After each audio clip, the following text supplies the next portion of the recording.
All right, I am live. That's right. That's what I'm seeing right here. The Tom Hartman radio program. We're going to be talking about these Afghan women today. Weekdays 11 to 2 right here on WCPT. What's interesting is they're not asking the women.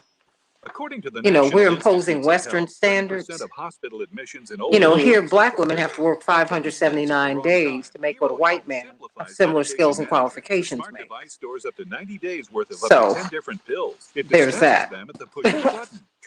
I'm like, if you're going to talk about how women are treated, stay right here and ask Afghani women what it is that they're looking for, because they can still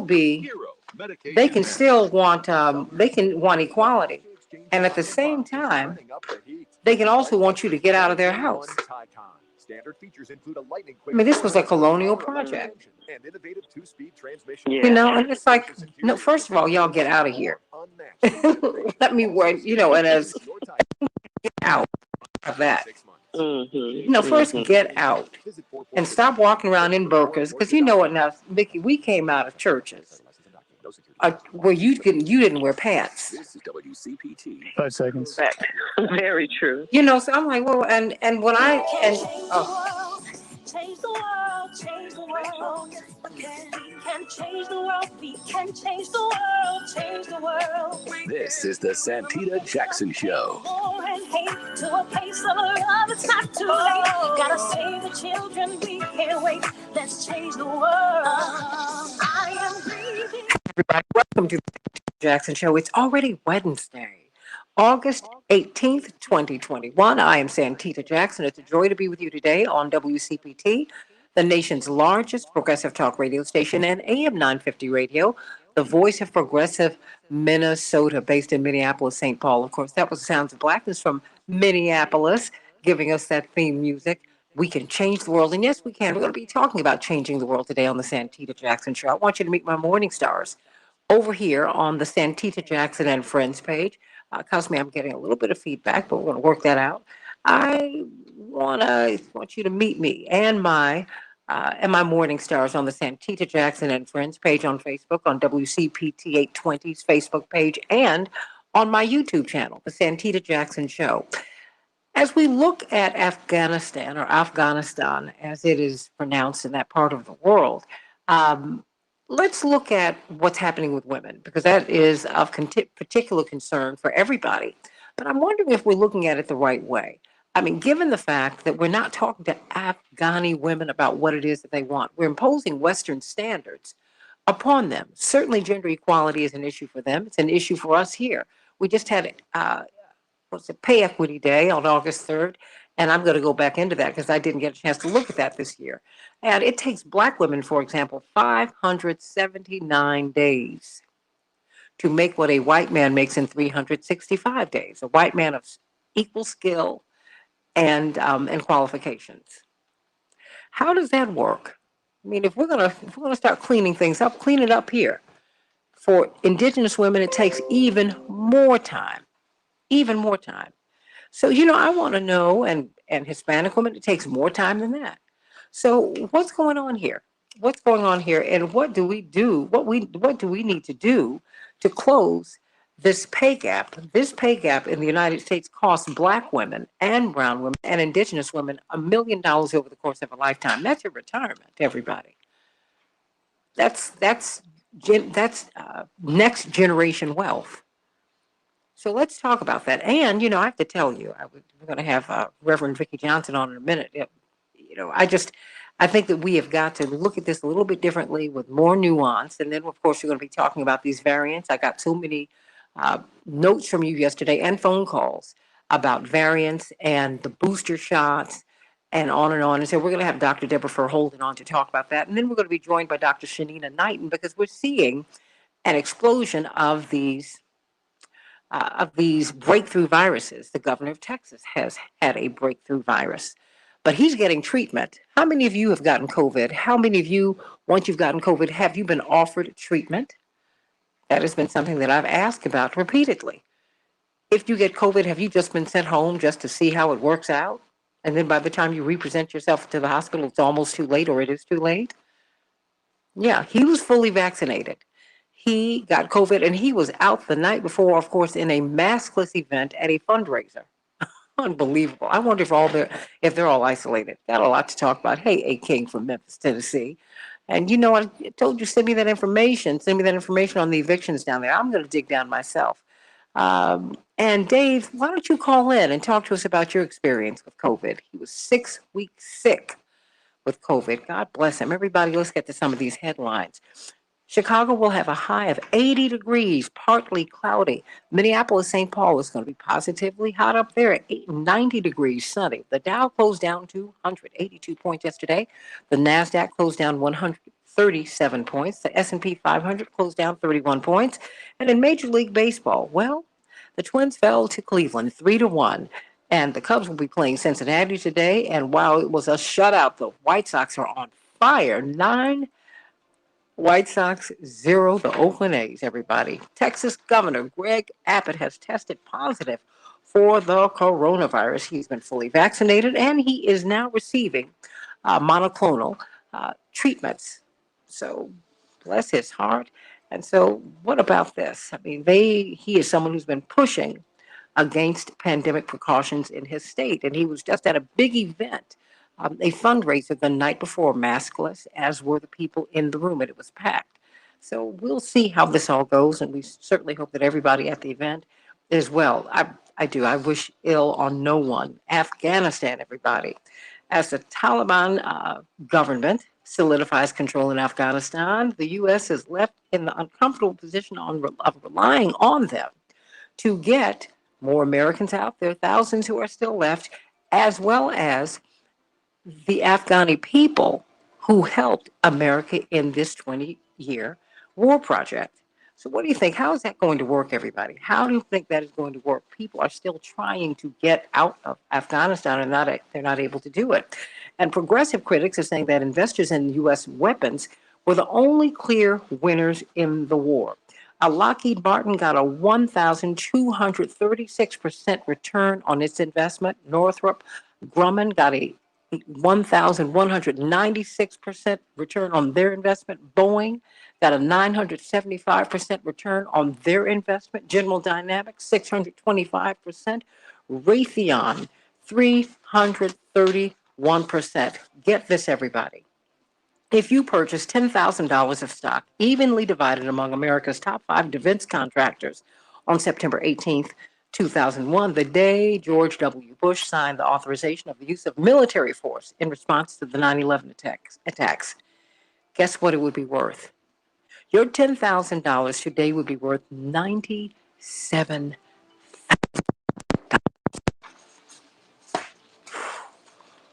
Wow. Oh, yeah. In the meantime, the Taliban is vowing no revenge against fellow Afghans who worked with U.S. forces, but they are very, very frightened. In Haiti, we see that the earthquake death toll has risen to 1,941 people, and in the meantime, they are still dealing with a tropical storm Grace. The heavy rains are pouring rain, water, and misery on the Haitian people. And guess what? They also have to contend with U.S. deportations, sending them back to Haiti, sending them back to those desperate, desperate, desperate situations there. According to the California based Haitian Bridge Alliance and the Florida Immigration Coalition, 2 deportation flights left Texas for Haiti last week, everybody. Wow. Got more headlines, but you know what? I wanted to get some good news because I know Reverend Vicki Johnson has got something good for us to think about today. But we got a lot to talk about. We're looking later on at women and how they are faring, and we're also juxtaposing them. Well, first of all, we need to talk to them and find out what it is that they want and how we can help them. How about that? Because now you see news reporters who are women from the West who are on the ground, and now they're covered up in burqas and they're wearing the hijabs, and that is to symbolize the oppression of these women, the Muslim women or and Afghan women who live in the country. I think they're kind of missing something. And I say that to you, Reverend Johnson, because you and I grew up in a church and in churches, and we grew up with a lot of ministers coming out of Breadbasket and Operation Push and Rainbow Push. So we kind of got exposed to everybody. But they were all very progressive, but you didn't wear pants. You know, Right. so, and I Only. dresses only. And I asked Reverend Clay Evans, who's my pastor, who's our pastor, and he will always be our pastor, even though he's in glory right now. He will always, always, always be our pastor. I know about that. When I got older, and of course I did it respectfully because I was curious. I wasn't upset. I was just curious. Because my father and mother agreed with that. He said, I believe in modesty. He said, baby, I'm not against you wearing pants. He said, but when you come to the house of the Lord, you need to be modest. And I know that pants will become slacks, slacks will become tight pants, and then they will become shorts, and on and on and on. And then he said, so you just stop it before it begins. And I appreciated that. And when I go to church now, a lot of women look like they came right out the club to come to the church.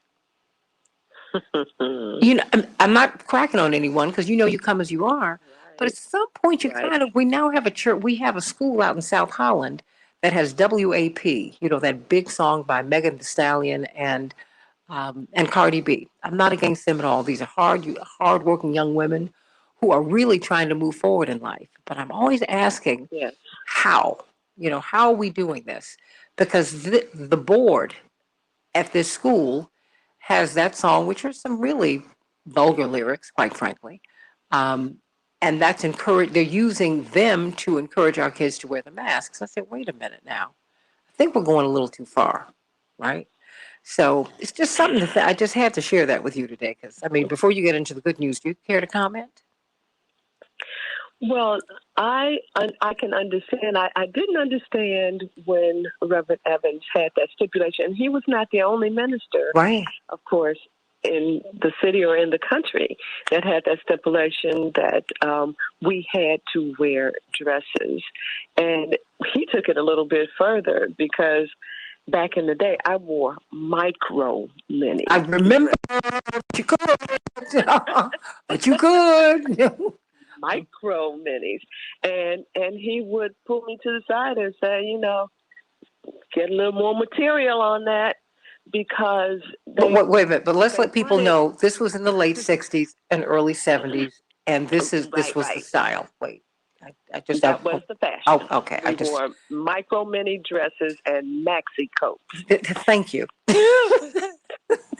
And you wore both. Right there. Yes.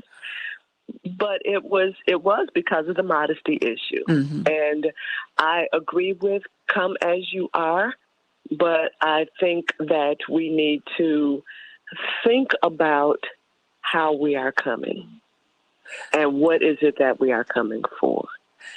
And pray that everybody can keep their minds in the same place for that spiritual fulfillment when we come. Amen to that.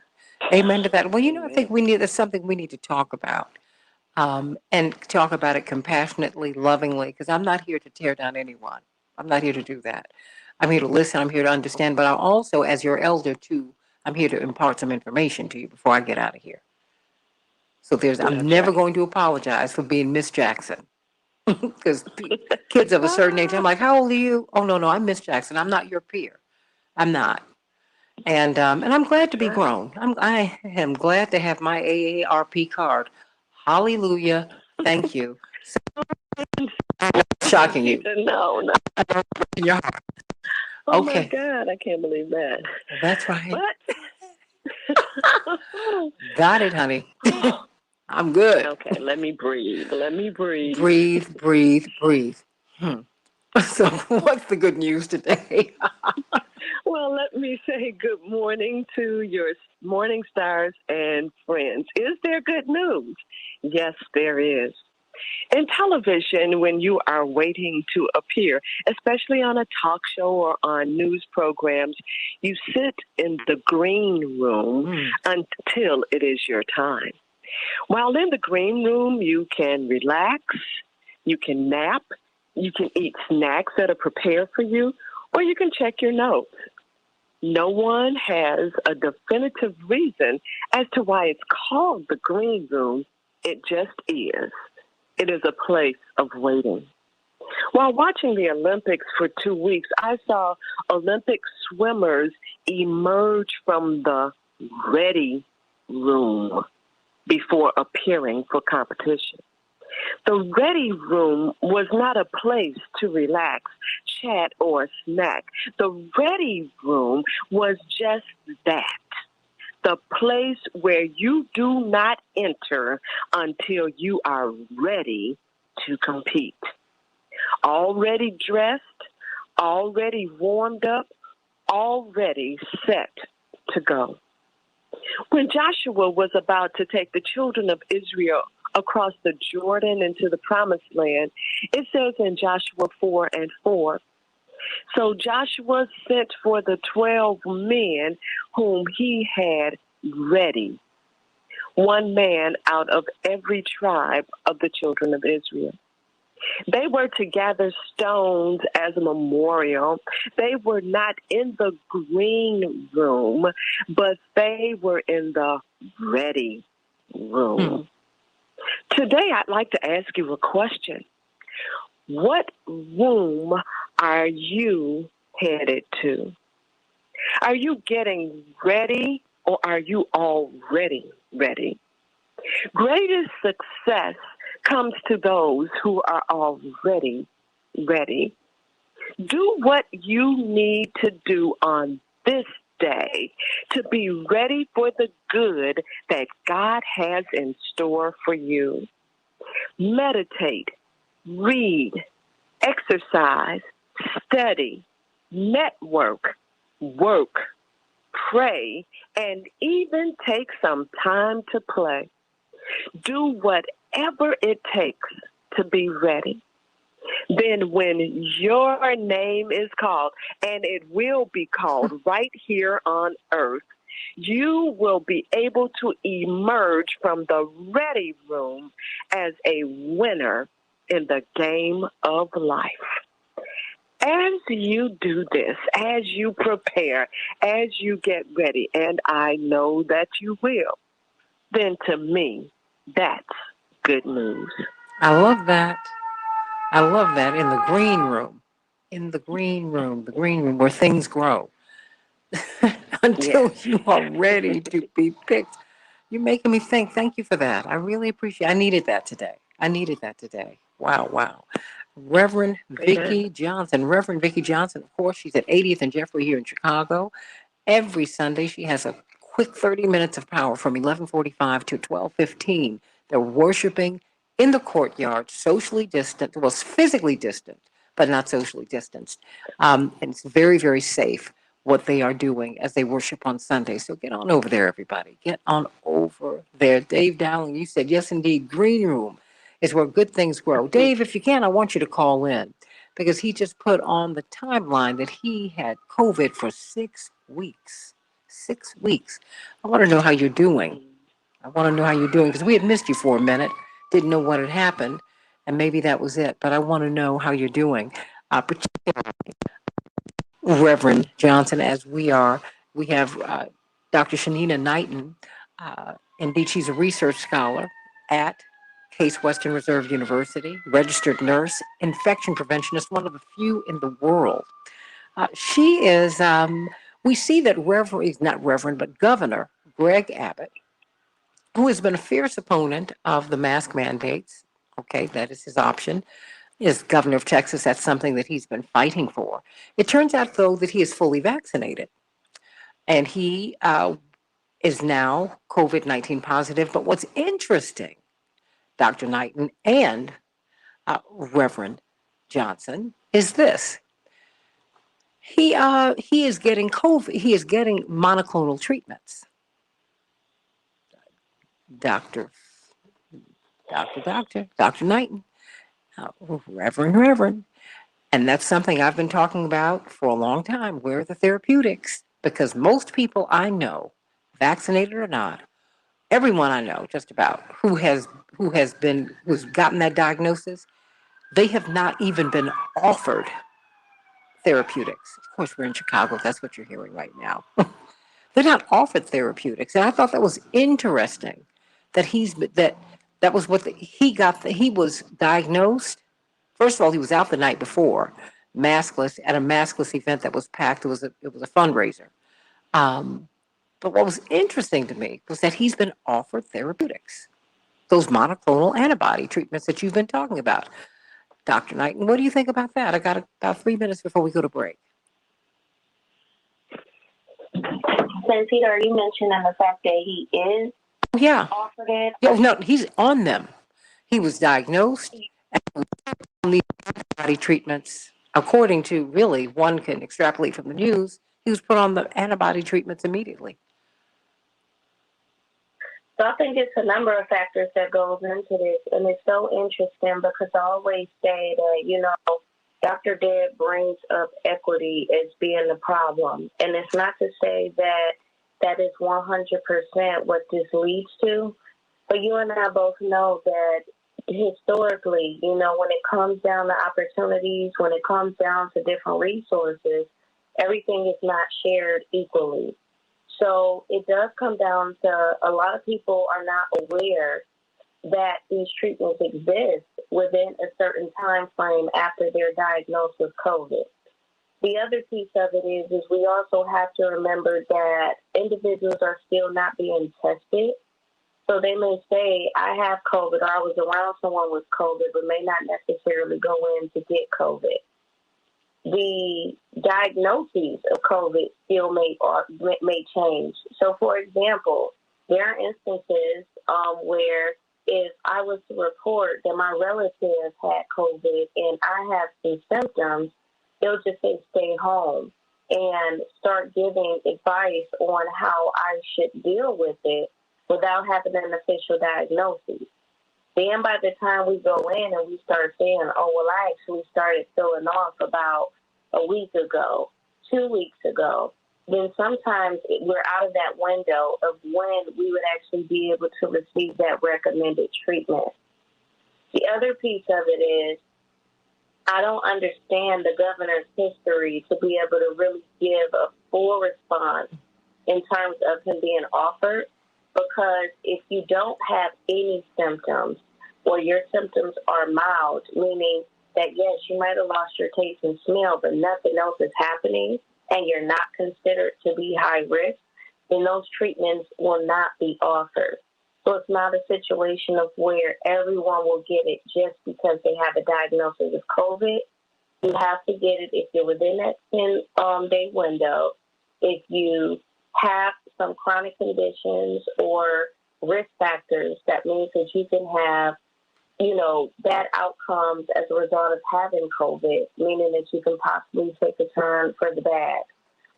This could typically be, let's say, someone with a respiratory disease, such as asthma, such as chronic obstructive pulmonary disease. So they would have to have something that would be indicative that they would need that treatment ahead of time. So I think there's multiple factors that goes into that. But just because, let's say, we get a diagnosis of, we're testing positive for COVID, it does not mean that you're going to automatically get those treatments. I think the problem is people are not aware of the treatments just as they would be. Let's say we're being told hand hygiene, socially distance, wear masks. It should be, hey, if you get COVID, these are the things you should do just in case you don't want to face complications. And I have to tell you, that for me is the point, Dr. Knighton and Reverend Johnson, because Reverend Johnson and I are here on the south side of Chicago, and we're not hearing that discussion is not being had. And that is something that's something that I'm pushing for. I think that once you get COVID, you ought to have a set of options for recovery.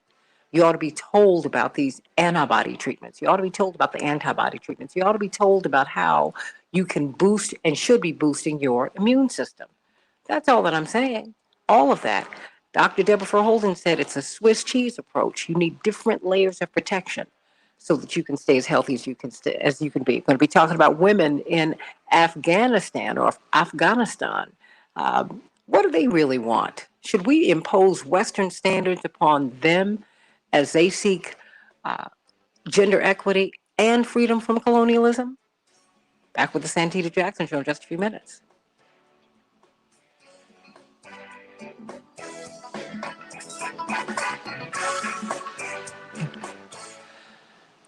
Thank Listen to you. the Tom Hartman Oh, if you radio can program. bring Tom Hartman, that will bring the radio down a little bit.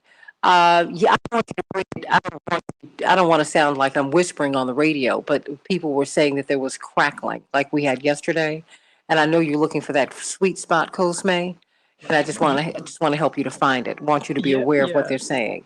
So like right now it's all right. I mean, ideally I'd like it to be like a little louder. Well, bring it a little, make it a little louder, but just know that there The was. thing is though, I think it's like such a small threshold where it's Okay. like even if when I raise it a little for like over on our end, it then gives you the clicking on your end. So I think today we may have to just ride this out, and then after the show I'll have to talk to like either Paul or Matt and see if maybe there's something that we can work out with, like maybe Speak with Matt, because this is something that happens all the time, and I'm seeing that in comments. I don't know if maybe you can like raise the input of your mic. Maybe I can't control anything here. If I could, I would make adjustments. I can't control anything. Gotcha. Okay, yeah. Well, I'll let the people know over here after the show, and I'll see what I can work out. Okay. Yeah, I appreciate it. Well, can you try Dr. Deb again? Okay. Is she busy or was she busy? I don't know. But I do know that we're on baby watch. Her daughter is within 7 days of delivering. So who knows? We don't know. Yeah. Okay. Well, I'll try her again. Okay. I've already called her like 3 times. No, just keep on. Okay. Yeah, I'll try her now. Okay. Thanks so much. Yep. Reverend Johnson? Did she leave? Dr. Knighton? Reverend Johnson left. Oh, okay. Dr. Knighton? I'm still here. I am. Okay, if you can come on the phone, because it sounds a little distant. Okay. Okay. Thank you so much. But, I just think it's, we need to know what our treatment options are. And far too often we don't. We don't know what the options are. Because everybody I know who's been diagnosed with COVID was just sent home. And I have a couple of friends who made full recoveries, but they were also in the medical space, and they have physicians who were unafraid to try. I think it's, different treatments and cocktails. They just started digging down and they said, I'm going to find something. I'm sorry? Dr. Verholden's on. What? I can't believe it. Hold on one second. We got Dr. Deb. Deb? Yes, ma'am. Good morning. Dr. Lang here. You know what? We know you're on baby watch, and that's what people are calling it on the chat line right now. They say they're on. I think they gave it their own name. Wait a minute. I think they're on a Morningstar baby watch. So they want to know when this baby. So when we couldn't get you, they were like, "Well, is the baby here? What happened?" When India comes into the world and I find out about it, I will let you know. Okay, let me see. 35 seconds.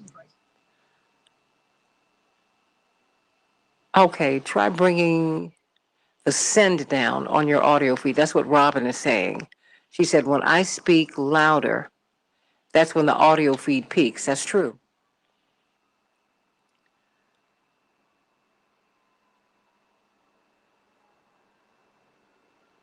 Okay.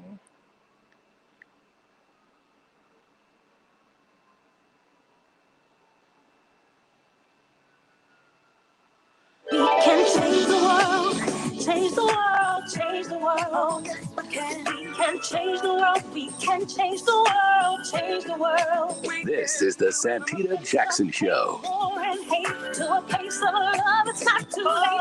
Gotta save the children, we can't wait. Let's change the world. Santita Jackson Show, Wednesday, August 18th, 2021. What is going on in my neighborhood? I'm hearing all of these alarms. But I'm still coming to you from WCPT 820, the nation's largest progressive talk radio station and AM 950 radio, the voice of progressive Minnesota. Of course, meet my morning stars over on the Santita Jackson and Friends page and WCPT's Facebook page and on the Santita Jackson Show YouTube channel. Please like and subscribe and meet me on Twitter at Santita J. There's even the Santita Jackson Show, but I'm really more active on at Santita J.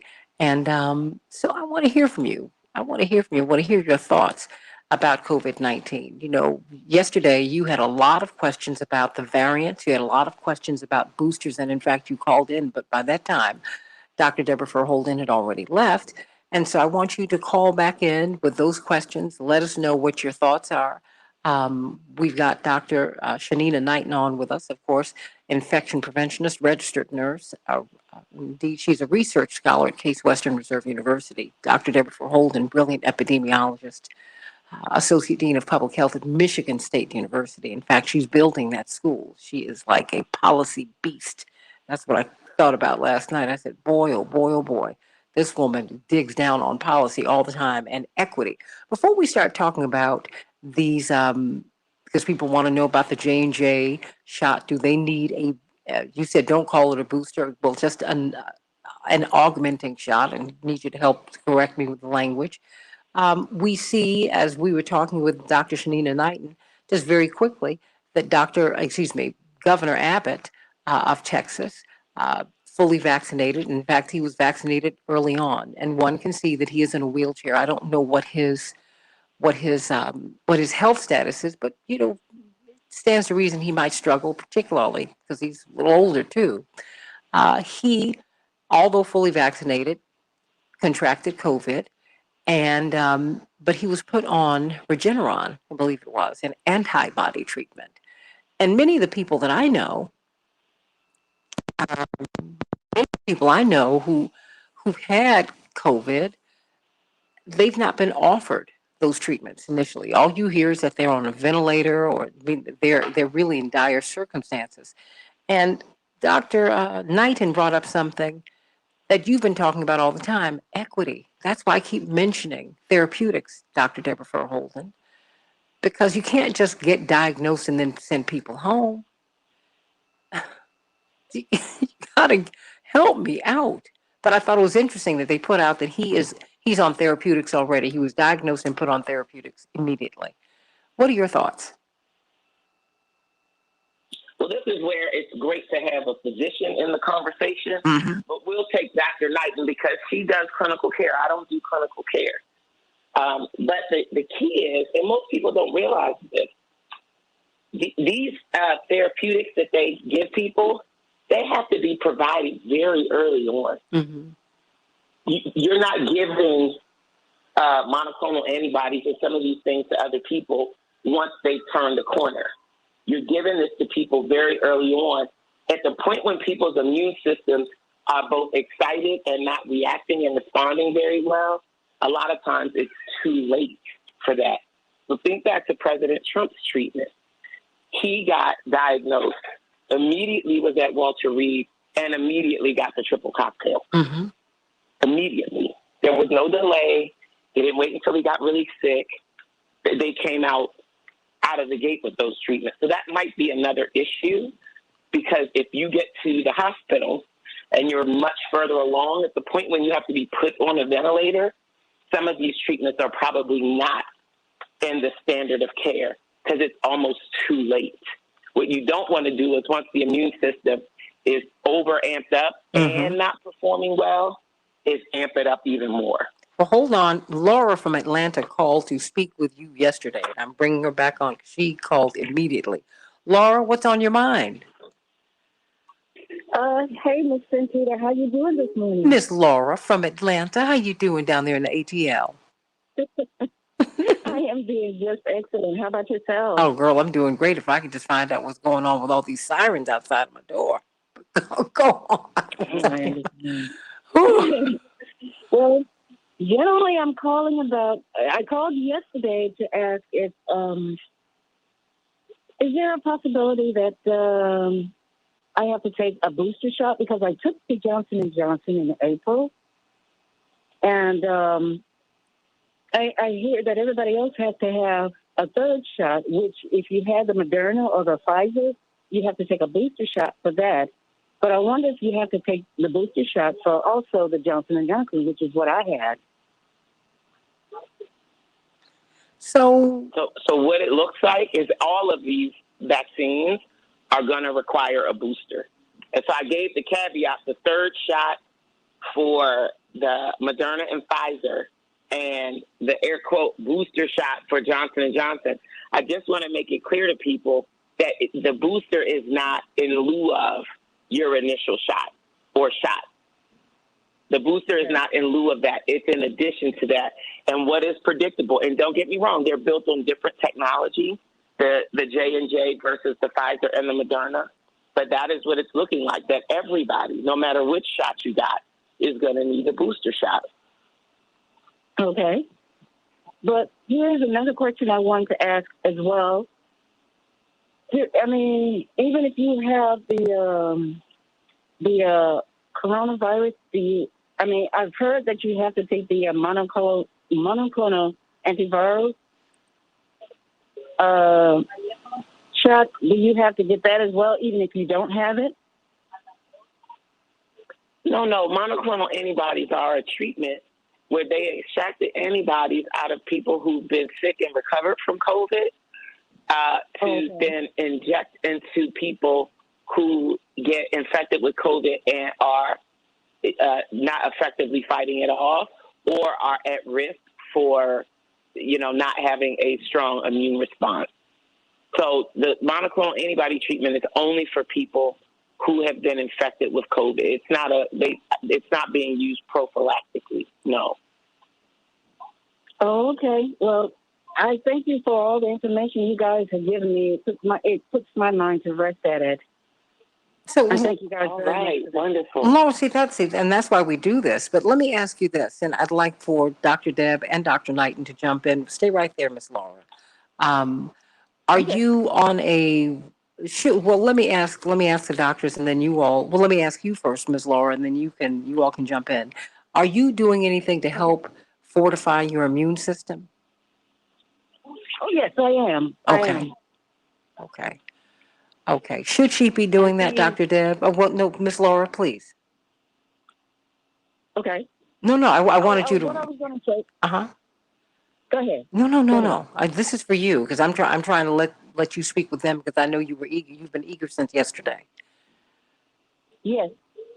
Well, what I was saying was I do get tested, and I've been very, very fortunate not to have the coronavirus because I'm doing everything possible that I can to protect myself since the beginning of last year.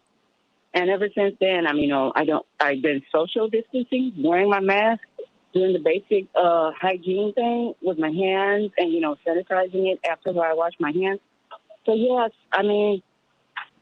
but I went ahead and took the shot just in case, I ever come in contact with anybody. And, down here in Atlanta, we're like fully opened up, but we're also to the point where we have a high capacity of the hospitals filling up with patients who have COVID. Mm-hmm. So I've been protecting myself. I've been trying to eat right, get enough rest, and taking my vitamins as well. So I'm doing everything I can to protect myself. Since even in my family, I've had nieces who also had the COVID-19. One recovered, the other one is still in the hospital. Mm-hmm.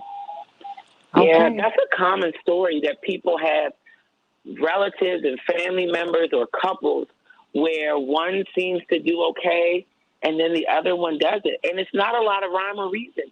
A couple that I know that works with me, the husband works with me, he's the, pinnacle of health. He's a runner, in good shape. He's not a big drinker, doesn't smoke, good diet. His wife, she doesn't exercise, but she's not in bad shape. But she's just not in as good a shape as he's in, right? And he contracted COVID, gave it to her, and she almost died. Mm-hmm. Oh my God! But and then the other people are walking around. Died. It just made no sense. And then other people walking around asymptomatic, no symptoms at all. What happened is our whole security team in our building got COVID. Our entire security team got COVID. And the person who honestly is probably, if you just take a look, that seems the least healthy, is very overweight, a smoker, had almost no symptoms. No symptoms. I tell people this is not the thing you want to gamble with, because you don't really know the risk. In order to do a real sort of risk analysis, you got to fully understand the risk. But no one can say where you individually would fall on that spectrum of illness. Would you be one of the cases that had no symptoms? Would you be one of the people who it was very mild, or would you be one of the people for whom it was really severe and you ended up hospitalized? Would you be in that category of people who died? It makes no sense. This myth that we had early on that it was just going to be the elderly and the people who were immunocompromised. We now know better. That has not turned out to be the case. Right. So I maintain prevention is still the best method. And Santita, to what you said, there's a lot that people can do, but I give everybody the same basic three things, because this holds true no matter what your financial status is, no matter what your health status is. Move your arms and legs every day for 30 minutes. Get good sleep. We call that sleep hygiene. Same way you got to wash your body and brush your teeth, and dental hygiene and physical hygiene, you need good sleep hygiene. You have to sleep. And people say, well, how long, Doc? Well, you should know what that is for you. But if people ask me for a number, I say try to get 6 hours at least. And for some people, 6 hours is plenty, and for some people, that's not enough. But just get good sleep and eat the highest nutrient-dense diet that you can afford. Now is the time to treat your food as medicine. Fill your body up. You got one body to take you through this whole thing called life. Imagine if you could only ever own one car. Would you miss an oil change or a tune-up? Probably not, if you were only ever allowed to own one car in your whole entire life. This is the one vehicle to get us through this whole entire life. If you should be so lucky to live to be 80, 90 years old, what you're doing right now is going to impact, the quality of this body, 20, 30, 40 years from now. So fill it up with the best food that you can afford. Whole foods, fruits, vegetables, nice lean meat. Steer clear of the high fat, high sugar, low nutrient food like chips and cakes and pies. Those things may taste good, but they don't really fuel our body. And if you really want that stuff, no problem. Just eat it in moderation and make sure you move your arms and legs. That's it. Miss Laura, those are the three basic things that everybody can do. Did that help you, Miss Laura? Yes, it did. And she gave me as much information as I needed to know about all this. And I really appreciate that, considering my birthday is next month. I'll be 59 years old. Go ahead, girl. So that's right. Do that. Do that. Do that. I'm going to try to take care of myself while I'm able. Well, first of all, you can be able forever, and that's the thing. You don't have to break down. Just take care of yourself. That's we need to throw that out the window too. Take care of yourself. My father's sitting with Parkinson's, and he has mobility issues now. But he beyond therapy, which we do. We wish he would do more regularly, but he's gonna run to that gym. Ex-athlete.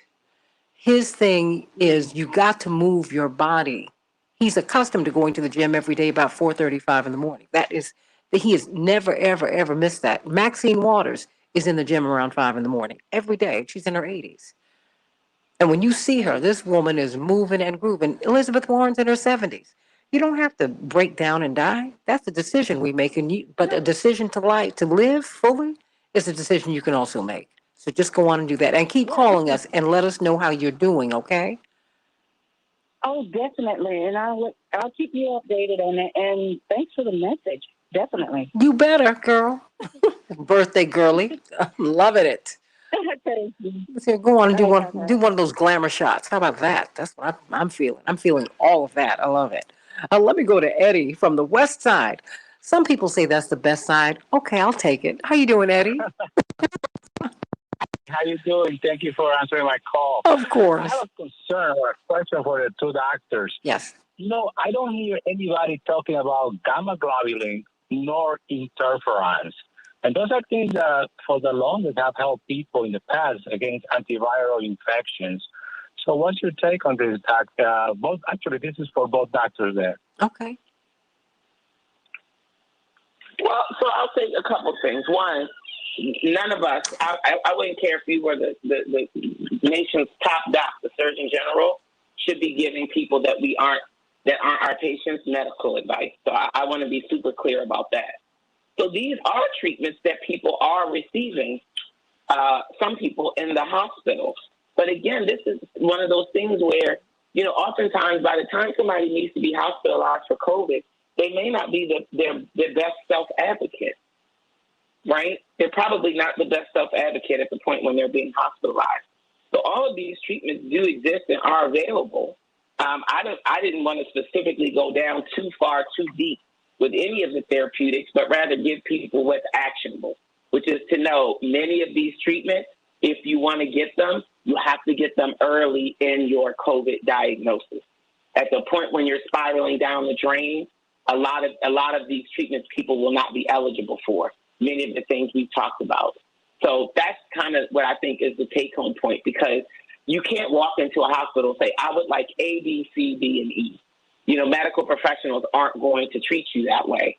What you can do is be an advocate, a self-advocate, or have advocacy on your behalf that you be getting the best quality care that's available. Amen. Although they do that, even though Big Pharma, Eddie, is doing that on television every day. They, as Dr. Deb, they're selling medicine. You don't even know that you don't feel great. It's the crazy. Yeah. It's so inconsistent and unhealthful and unhelpful. It's problematic. Dr. Knighton, you have been trying to let people know about just hygiene in general, but you've also tried to inform people about their options, particularly with antibody treatments. Why don't you speak to what Eddie said? So just really quick, and I think I want to be clear about this. By the time you make it to, let's say, a monoclonal antibody treatment, the time you make it to an immunoglobulin, by the way, with the immunoglobulin and the interferon, that's when you are at a severe case of COVID, right? The monoclonal antibody treatments is saying like, hey, I got COVID, now what do I do? The thing is the vaccines was put in place so that way people can prevent even having clinically relevant symptoms so they would not have to get to those phases. Everything that we're talking about right now is not FDA approved. It's all emergency use authorization, meaning that, yes, some of these treatments may have existed and they may have been effective for other diseases, other chronic conditions, but this is the first time that they're being encountered in terms of how they react with COVID. Some of them have adverse effects as well as risk associated with them if you are to take them. So I want everyone to understand that, yes, people deciding between whether or not to take a COVID vaccine and monoclonal treatments is almost as if you're deciding, okay, which it's like you're deciding, but you're not deciding with a clear, critical thinking lens, which is the lesser two evils. It should never come down to that. If you're considering monoclonal antibody treatments, but you haven't been vaccinated yet, then the question comes is what is the delay? Because they're both up under emergency use authorization, if that's the point. Even to when we're talking about monoclonal antibody treatments, the stuff that literally you're trying to prevent with COVID, right, is the possible side effects of the monoclonal antibody treatments. So you may very well be trying to stop from having severe symptoms, but while you're trying to stop having severe symptoms, the monoclonal antibody treatments can still cause fevers, chills, weaknesses, headaches, vomiting, diarrhea, low blood pressure, and rashes. And so you're trying to not get one thing, but trying to treat another. And so I'm just bringing it up to people. And this is whether you decide to be vaccinated or not. Don't look at these treatments as saying, okay, you know what? I'm going to go ahead and take the risk of getting COVID because just as you mentioned, Santita, If everybody's not being offered these options, but I know that there's a possibility that I may get COVID and that I may not have good outcomes, then I would want to take something that's going to prevent me if I know that I am in a high-risk category.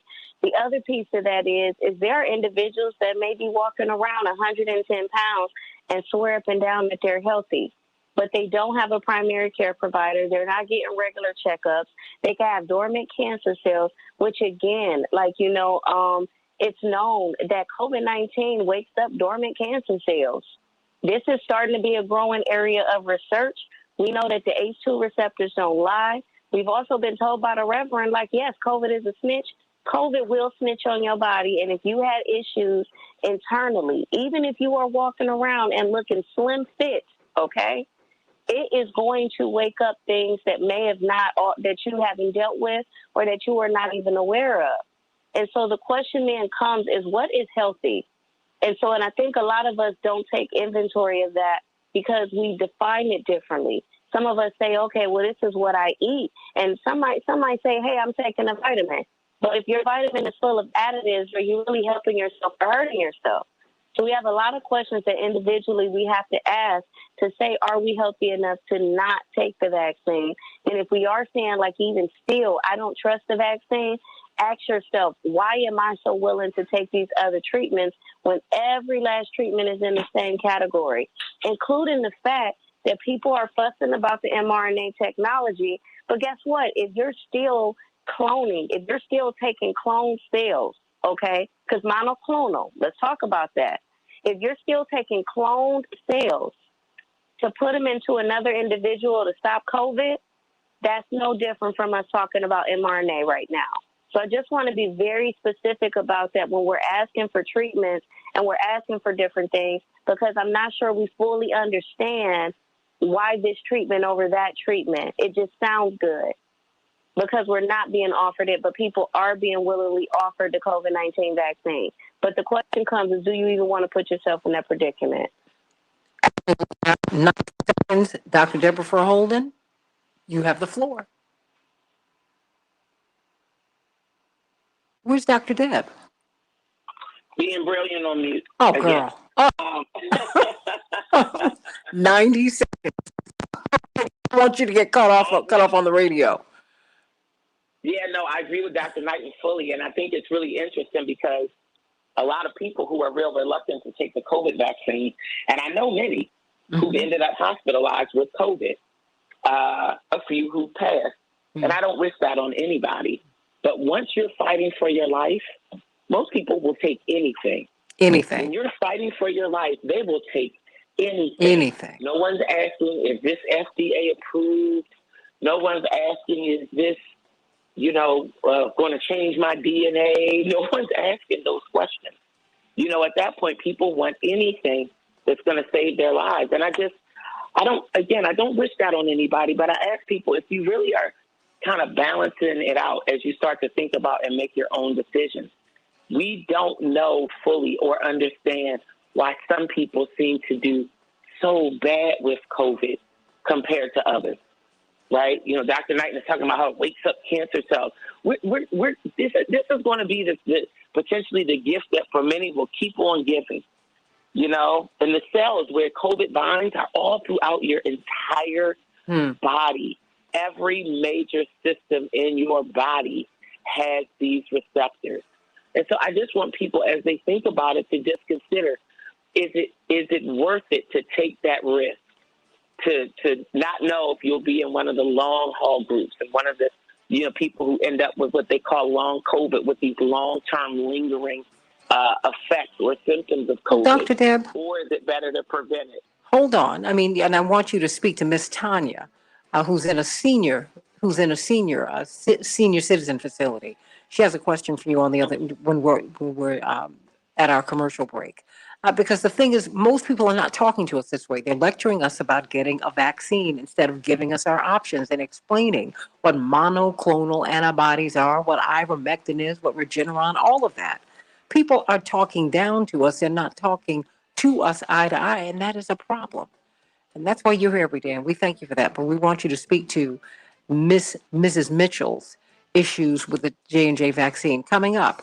The women of Afghanistan, they are looking at gender equity, but they're also fighting colonialism. Which fight is more important?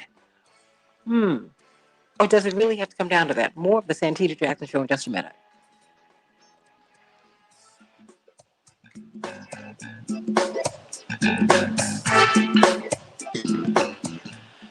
We have a lot of questions here, but very quickly, because I'm going to have to release the two of you because I need those two lines. This is what Miss Tanya Maria Mitchell said. What's going on with the J&J? She said she's worried. Will a booster be needed? The seniors in my building, she writes, took J&J, and there seems to be an outbreak of the Delta virus. Several of her neighbors who've been vaccinated have been, now they're in the hospital with COVID. Two, so she needs to know, what does she need to do? Dr. Deb and Dr. Knighton, just very quickly. Yeah, likely she will need a booster. Okay. And she should continue to practice prevention and keep her ear out. When the booster is available, I do encourage her to get it. They are already now approved, I believe, a booster shot for anybody who's immunocompromised, a third shot. Well, hold on, because she's asking. Immunocompromised. But let me ask you this specifically. She's asking about the J&J because that was a one-shot deal, right? If you get the J&J, can you then get the Pfizer or the Moderna or these other vaccines that are two-shot deals? I mean, is that how will that work? As of now, Attorney O'Neill is ready. the other piece of it is the J&J vaccination is still being studied in terms of the safety for you to then be able to get a booster. So at this time, no, it is not known whether or not the J&J vaccine is needed, and the recommendations that I've seen is for people to hold off until we know more.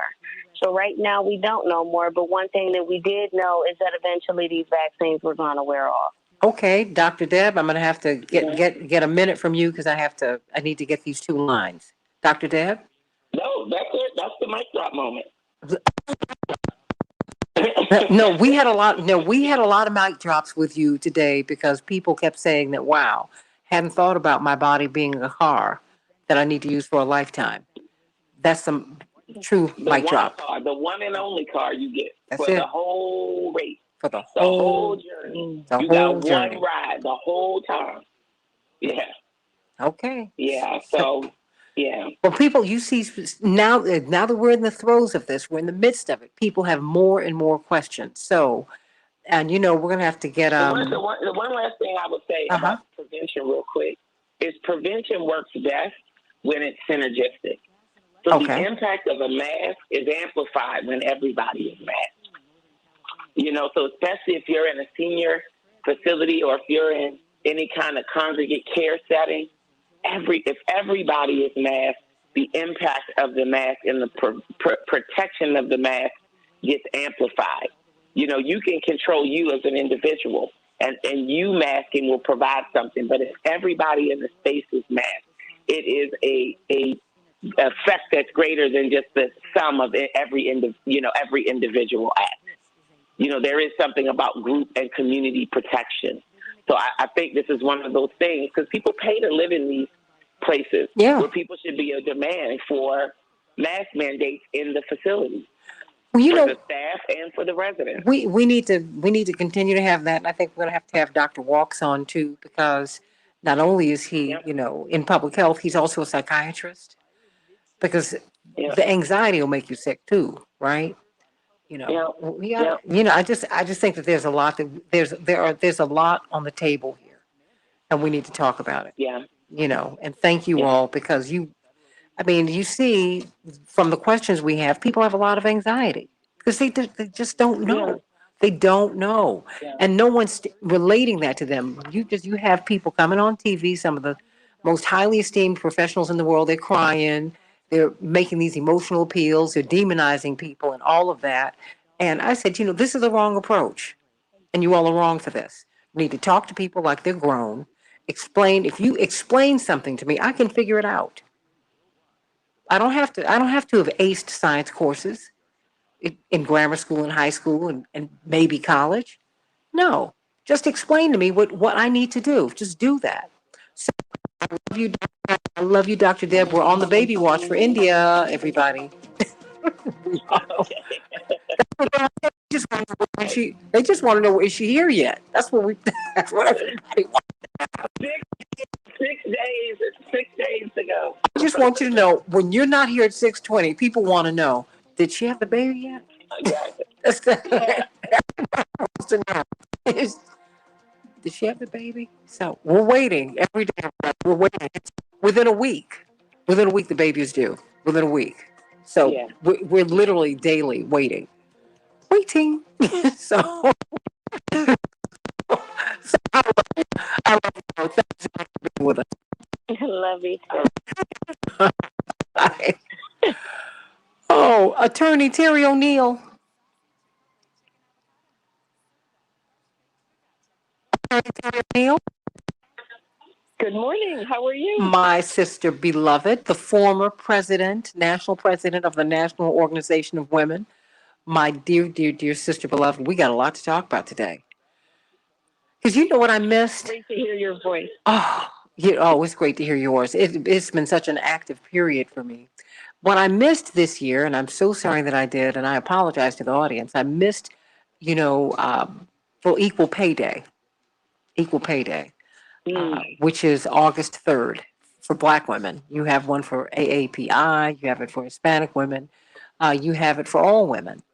And the fact is, women in the United States do not make what. 20 seconds, and I have Attorney Hoffler on the Thank line. you. No woman, white, black, brown, yellow, or red, makes what a white man makes of similar qualifications. No one. No one. So are you talking about Afghanistan or Afghanistan? Come by here, my lord. Come by here. Get my wages up. How 15 about seconds. that? It's costing black women $1 million and brown women and indigenous women over a lifetime. That's your retirement, everybody. Stay right here. We can change the world, change the world, change the world. We can change the world, we can change the world, change the world. This is the Santita Jackson Show. War and hate to a place of love, it's not too late.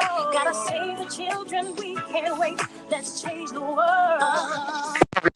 Welcome to the Santita Jackson Show. It's Wednesday, August 18th, 2021. I'm coming to you from WCPT, the nation's largest progressive talk radio station, at AM 950 Radio, the voice of progressive Minnesota. I'm Santita Jackson. It's a joy to be with you. I want you to call me. I want to hear your thoughts. I want to hear your voices, everybody. I love the fact that you all are calling in. 773-763-9278, 773-763-WCPT.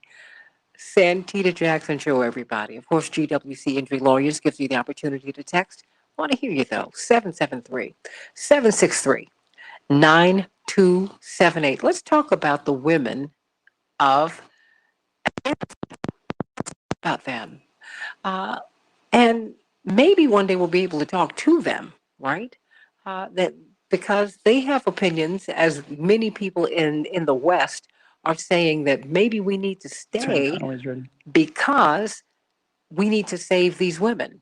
But do they want to be saved? It's very paternalistic and very colonial in terms of our thinking to think that they want us to occupy their country to save them. I don't think that that's quite the point. I think we're missing something. I think we need to look at gender equity, but we also need to look at colonialism.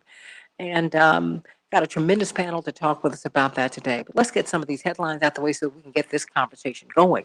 In Chicago, we're going to have a high of 80 degrees, 80 degrees, partly cloudy. Minneapolis, St. Paul, a high of 90 degrees, very, very summer-like, sunny. The Dow closed down, 282 points yesterday. The NASDAQ closed down 137 points. The S&P 500 closed down 31 points. The Twins, well, they fell to Cleveland. Cleveland 3, the Twins 1. The Cubs will be facing off against Cincinnati today, and there was a shutout yesterday. The White Sox 9, the Oakland A's 0, everybody. Afghanistan, as the Taliban regime or government now solidifies control in Afghanistan, something very interesting came out, everybody. We're finding that progressive critics are saying that the investors in U.S. weapons makers were the only clear winners in this war. Guess what, everybody? Um, if you made an investment, if you made an investment in these in these in these war uh, in these war companies, you would have made a whole lot of money.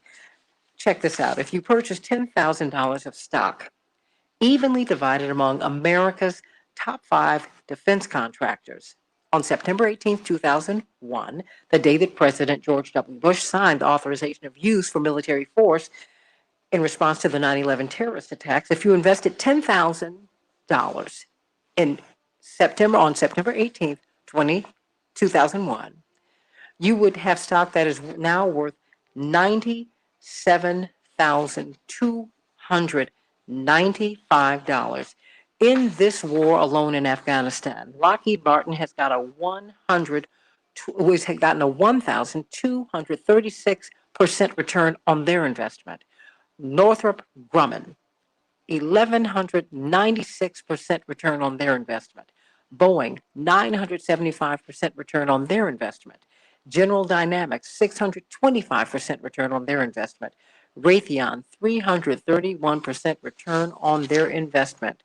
War is paying for somebody, but we paid with lots and lots of lives, in American lives and Afghani lives, everybody. In the meantime, the Taliban is vowing no revenge against fellow Afghans who worked with U.S. forces. And as we look at Haiti, the earthquake, their death toll has risen to 1,941 persons, and they are dealing with Tropical Storm Grace. Heavy rains are being poured upon that island nation. And guess what, everybody?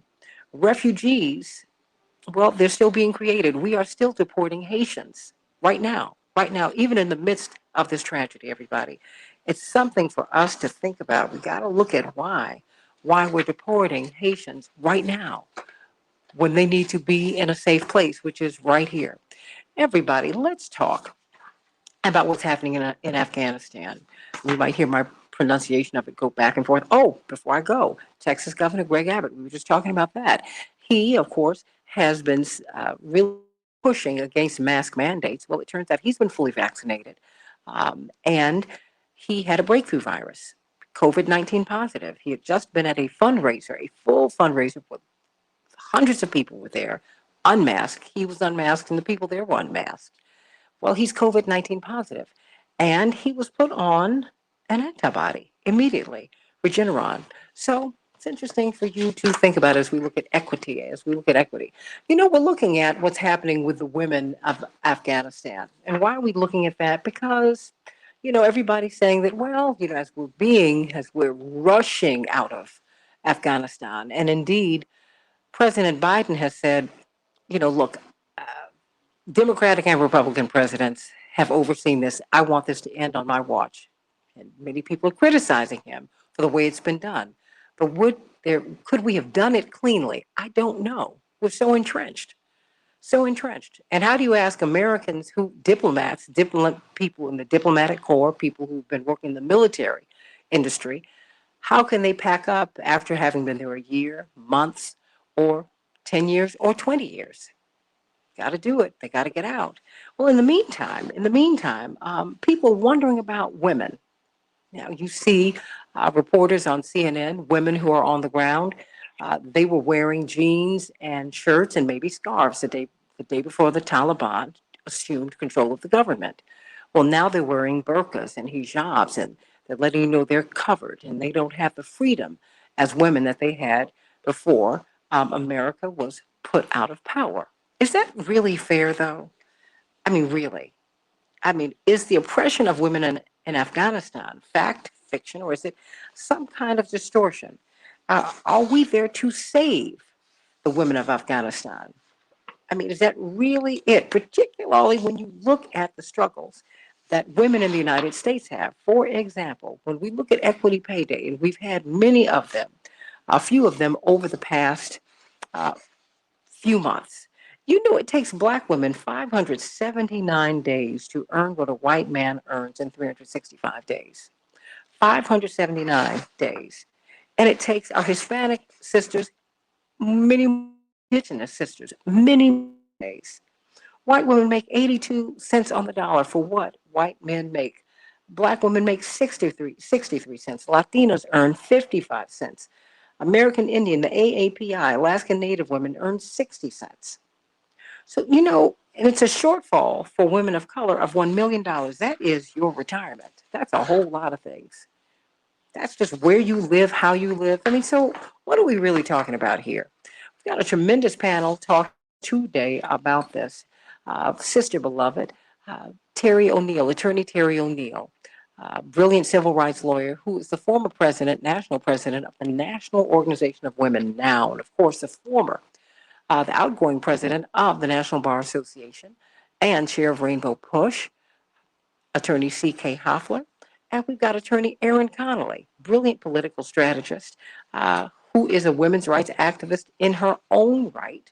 Um, and I just want to talk with all of you about what we are looking at. Why don't you set the table for us, attorney Terry O'Neill? What are we looking at? Because we're looking at the projections about uh, about the women of Afghanistan.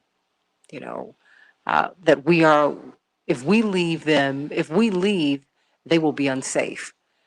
Is that fair?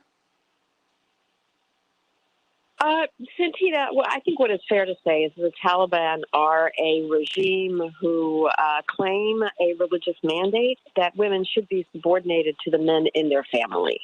That this understanding of the subordination of women to men and their family is taken to a really extreme degree in Taliban teaching. I think that's very clear. So yes, women who would not agree with that, would defy that, are very much in danger. We saw that in the Taliban regime back when they were in control before 2001. That said, I think you mentioned colonialism, and I think that really is a huge issue. Just because the Taliban subordinate women doesn't mean that anyone who is not the Taliban, therefore, does not subordinate women. Right? Yeah. Two things can be true. And I think the most important thing to do right now is to listen to women in Afghanistan, that they're the ones who need to have the loudest voice about what happens to them. I don't think that's going to happen under the Taliban regime, and I don't think it necessarily happens under other regimes either. The important thing is we should be listening to them and hearing what they say they want, and then, provide that. Attorney C.K. Hoffler, what are your thoughts? Well, first of all, good morning, Santita, and everybody on this wonderful panel. I do feel some kind of way for the women in Afghanistan, those who feel that their rights are being suppressed, because not all women in Afghanistan feel the same way, just like not all women here feel the same way. There's a compelling case that is made daily that women in this country are suppressed as well. So we have to remember the lens through which we look at life, the lens through which we interpret and criticize. I am in no way, shape, or form making any comments that should lead anyone to believe I'm sympathetic to the Taliban regime. Not at all. What I'm saying is that people do have different cultural heritages, and that we have to be careful not to. Now, when I see women testifying and speaking their truth, that they feel oppressed, that's one thing. But I'm very, very leery and don't want us to, again, because this is a form of colonialism, impose our values on any other country. We need to get ourselves together here. We may not have the same oppressive rules, what we perceive as oppressive rules, but we have enough here if we want to talk about the gender equity gap, which you mentioned in your opening comments to this segment, Santita. So I think, yes, we stand in solidarity for the women who articulate that they want change, that they felt it was better when there was a strong U.S. presence in Afghanistan. But I do also caution us not to be so, so holier than thou that, again, as Americans, we impose our way of thinking and living on others. That never works. It never has worked, and it probably never will work. And then finally, as relates to getting out of the war, it was never going to be easy. It was never going to be great. There was always going to be lives compromised because we were there for so long. So whichever president did this was going to catch a certain amount of hell for that, because change is never easy, particularly when you have occupied a space, and let's call it what it was. We occupied a space. This was after 9/11. I'm not challenging whether we should have or should not have. I'm just presenting a different way of looking at it, which is it was never going to be easy. So I believe the Biden administration is trying to take a path of least resistance. There appears to be just massive chaos on some level. Perhaps that could have been managed better. But this was never going to be an easy process, ever. And there was always going to be some measure of bloodshed. There always was going to be some discomfort for Americans and those who stood in solidarity with us. And unfortunately, I hope that it is not the women who bear the brunt or who are the sacrificial lambs. So those are my comments, Santita. I'm just preliminarily on this very, very difficult situation. And let's not forget about Haiti. Let's not forget about because there are only, 1,900 people that are reported. As we know, when there are crises like this, and Haiti has had back-to-back-to-back crises that were life-threatening, the numbers are underreported because a lot of people go that are not traceable. They just die. They just aren't found. And no one, culturally, sometimes when you're facing so many crises, no one is counting. You have to submit information to the authorities for your loved ones who are no longer to be found or who have died to be counted. So we have to remember, I believe those numbers are much distorted, that it's underreported. So Haiti is and has been a loyal ally to the United States. Let's not forget Haiti. They're in our backyard. So I think we can walk and chew bubblegum at the same time. We don't need to just focus on one place. We need to reach out as we should be the leading humanitarian country in the world. And I think we can reach out to our neighbors who have been strong allies and to those in Afghanistan, those men and women who desperately need our help in transitioning. But let's understand, it's never going to be easy. It's never going to be easy. Attorney Erin Connolly, your thoughts? Well, good morning, Santita. Good morning to both Terry and CK. Thank you for those comments. And I think I first want to just have us all remember and reiterate that Afghanistan as a nation has a right to self-determine its own future, right? And not have America dictate where their policy goes and who their leaders are. As we've seen when we meddle in other countries' trajectories, in places like Iraq and Iran, we get into very long and expensive endeavors that end up creating additional violence when we go in to stop another kind of violence. And I think we need to take accountability of that. And I think as President Biden is a member of a military family, his family served in active duty. And I think that's an important point to remember as we look at this full circle and understand that 20 years is a long time to occupy another nation. And while in that 20 years, that's an entire generation of women being educated and having new opportunities. What we're seeing from the Taliban, which is different from Al-Qaeda, which is different from ISIS and other terror networks that came out of that 9/11, which was really the narrow scope of the U.S. military involvement, right? And then the benefit, and on the back end, was it also removed an oppressive Taliban regime that was violent towards women, aggressively violent, not just oppressive. So what we're seeing now is a different kind of Taliban as they're on the news saying that there's nothing to fear. But I think people are still very afraid, and we do have to listen to the women on the ground that are fleeing on these American transports with their families and children.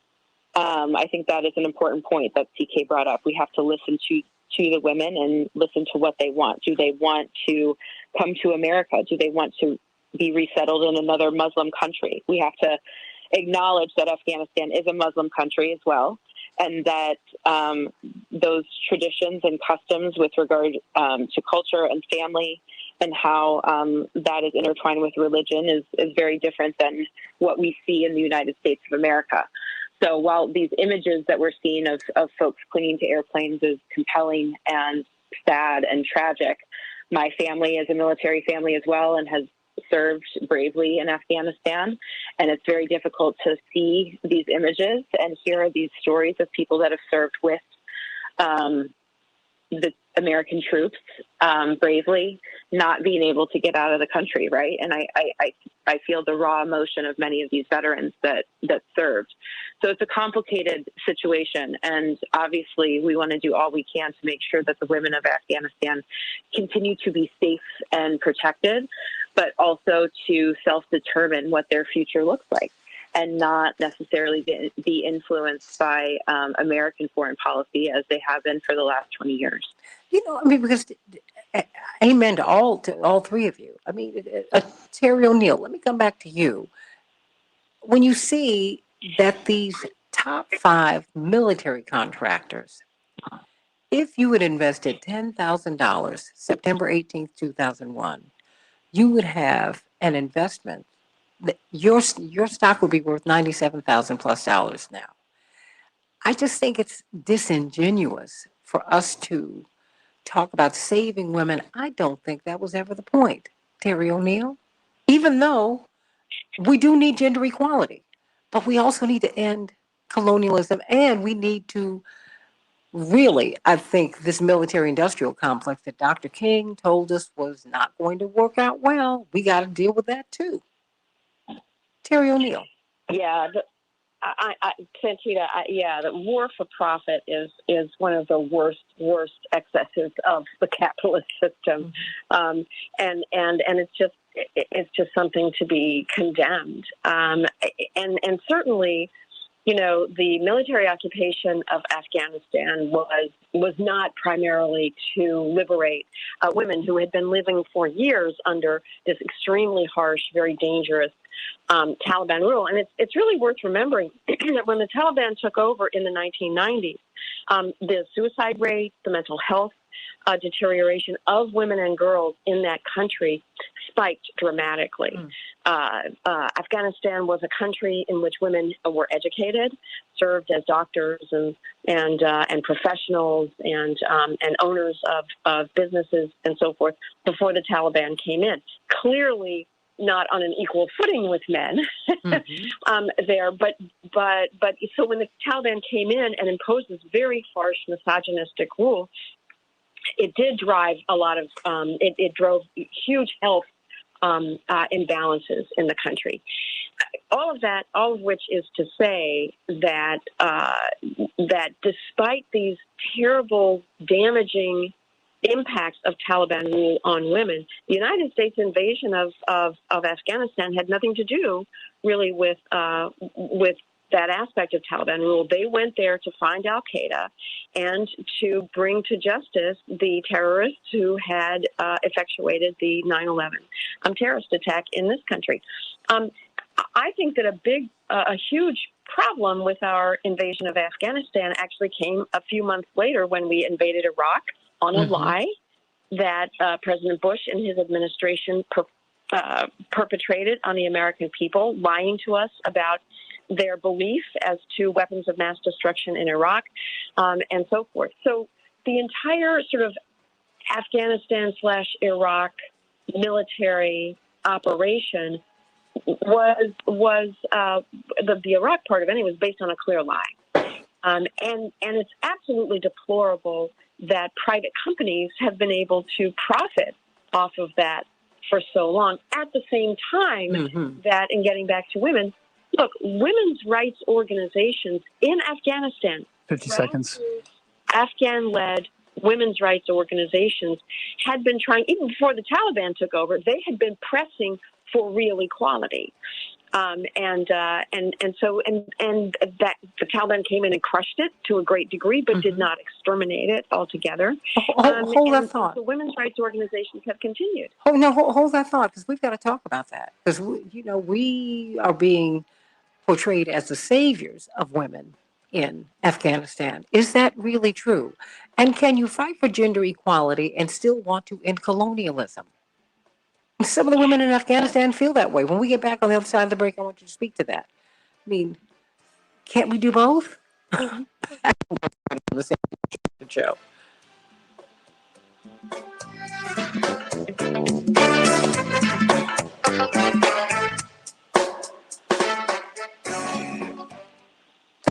Ladies, step back so I can hear what you got to say. I love it, love it, love it. Thank you. Well, I mean, because, I'm really glad that you all participated in this conversation today and that you are participating in it. Melissa said, we can't even save our own damn women. How about that? Yeah. I mean, what I'm looking at, it takes 579 days for a black woman to make this money, and Latina women even more, and AAPI women even more. What? Save me. Yeah. No, Exactly. not save me. I'm not fighting for pay me above that. I don't, that's all I need you to pay me. It is the ultimate irony, but it's just the way things are here.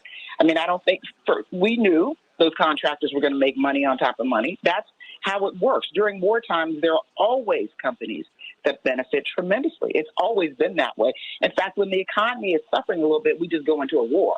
And so, none of that is surprising. It's just upsetting, but it's not surprising. And it's going to continue that way because those businesses are making money and they don't care what war is. And we know that. And so it's not like, there's a big surprise there. It's just upsetting to hear it every time. Can you bring that down, Cosme? Is I that can't. better? Because yes, because I couldn't hear them. Thank you so much. It's a lot to learn, but you're doing great. A CK. Yeah, but anyway, I was just saying it's just upsetting. We knew that this was going to happen. We knew the numbers were coming out.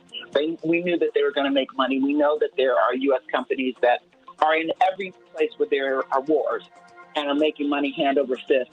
But I think that, it's unfortunate what's happening in Afghanistan. Listen to the women, see where we could help. But, that we've made a decision to get out. We're going to get out. It's not going to be easy.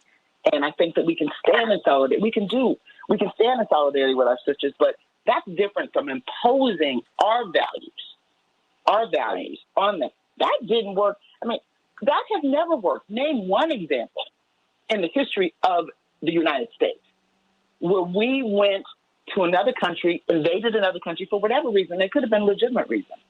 Imposed ourselves for years, Vietnam, and even never won. Or even accomplish what we set out to accomplish. It has never worked. And I'm not saying that we didn't have a right after 9/11, or we shouldn't have. I'm not questioning the soundness of the decision to do something. But 20 years is a long time. And in 20 years, you have Afghan-American families, American-Afghan families. You have a whole trajectory of a subculture that has developed there because of the occupation. So which everybody knew was not going to be forever. So now is the time to get out. And it's very difficult. And it is heart-wrenching to see what's happening to women and others.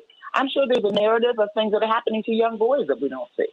And so I think that they've done. I just saw a documentary about that. How they're picking up these boys and bringing them into lives of prostitution. It's horrible. But but we have that here too. And hold on one second. Cosme, they're saying that the popping sound is back. I'm sorry, you guys. I lowered you a little, but again, there's not a whole lot I can do because again, it's already kind of quiet. Okay, well, no, just let them. We have to talk about that today because it's a problem. Yeah, I'll be sure to let them know. Okay. So we've got to talk about that. I'm sorry, you guys. I'm trying to figure out what's going on here.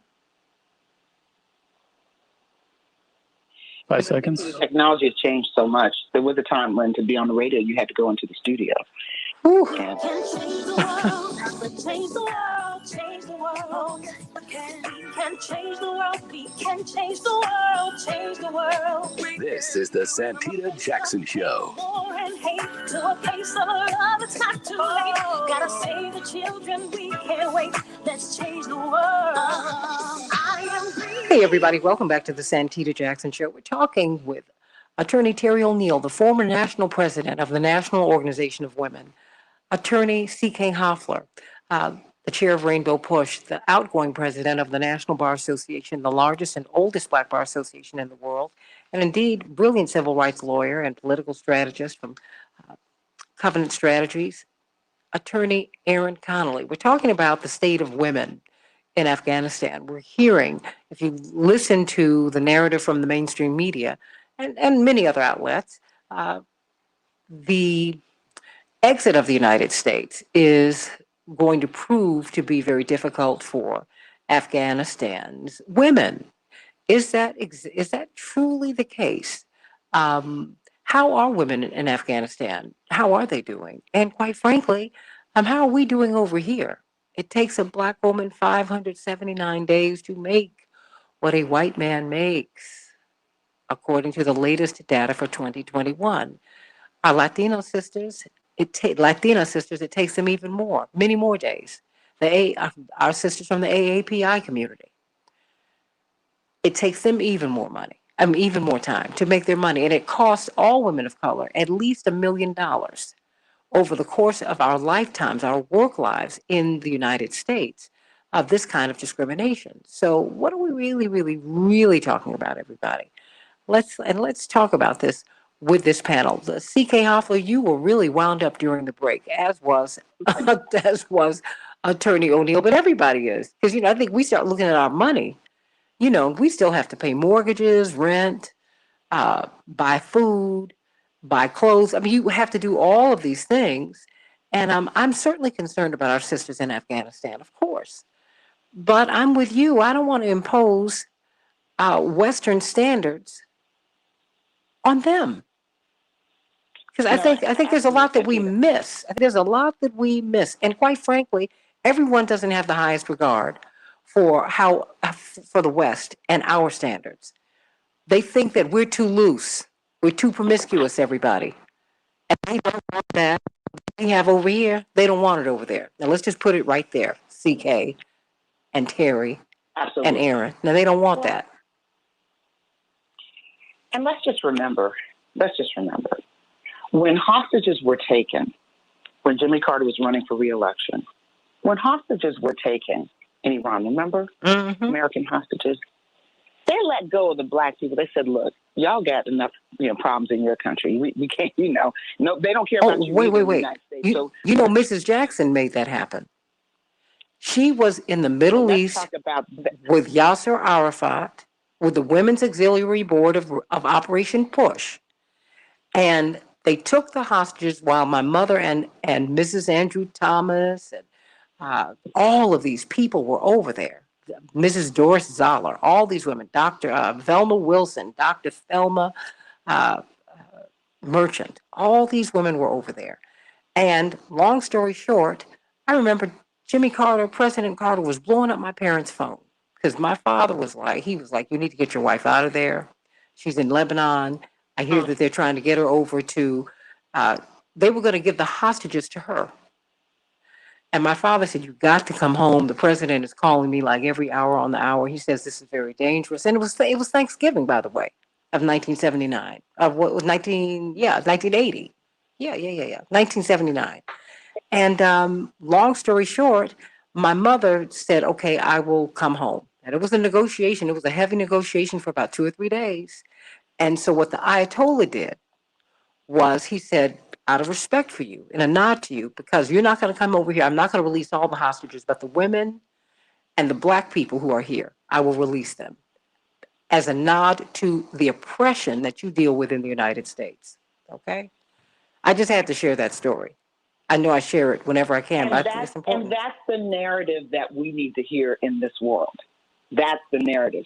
That's one of those just your mother, who is extraordinary, who there won't be enough books that could explain and that could chronicle her contributions to the civil and human rights movement.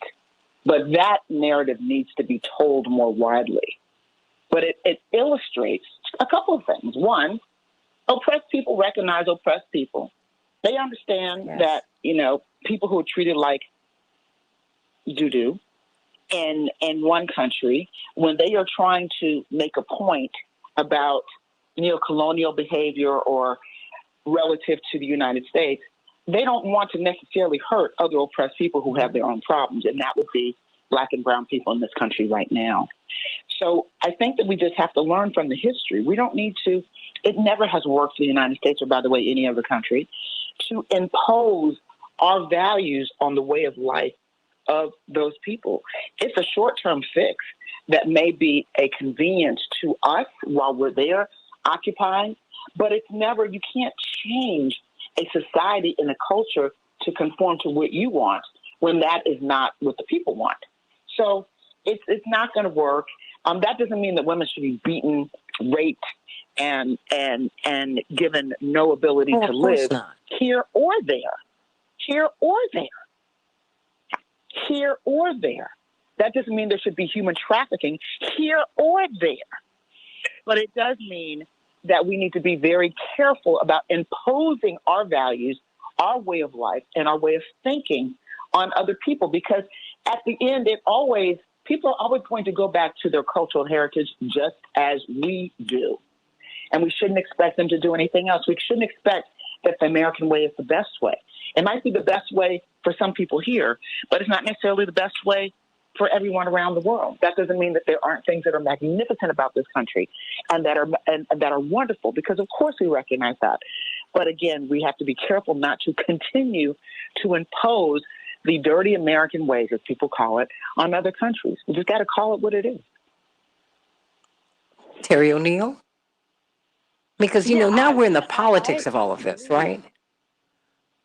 Yeah, I mean, I think that's exactly right. The fact that, like I said earlier, the fact that, one regime is not the same as the Taliban regime doesn't mean that the non-Taliban regime is therefore perfect or therefore wonderful or therefore even appropriate. I think it's absolutely true. It never works out well. I don't think it ever works out well for, one foreign power to move in and impose rules and as CK said, even a culture on another country. That said, the country that is invaded may be doing really horrific things internally with respect to its own people, and its own people may be struggling against the injustices and the oppressions that are being experienced.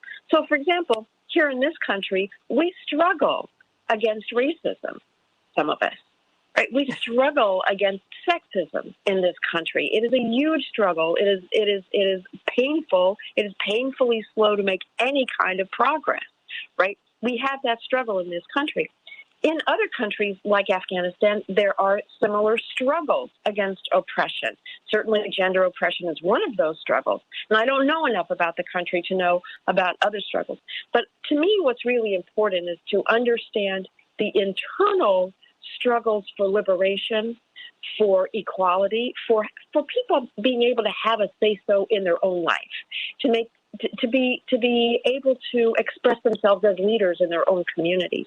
Those kinds of struggles on the interior of countries, I think we could all applaud and hope that the struggles against oppression wherever they occur could succeed.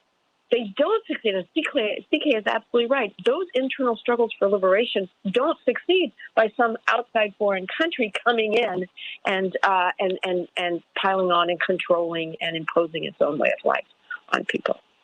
Well, because I think that's part of that. That was one of the things that was disturbing me about this. I said, wait a minute. No one, you made the point to me yesterday, Terry, that no one's talking to the Afghani women. He said, wait. I think we need to ask them what it is that they want, what it is that they're looking for. And you said, wait a minute, you can fight for gender equality and fight against colonialism. Why don't you explain that?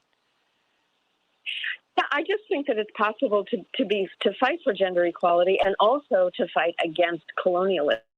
I think that really, I've met some Afghan women back in the early 2000s, actually it was in the late 1990s, women who had established schools, which were illegal at the time under Taliban rule.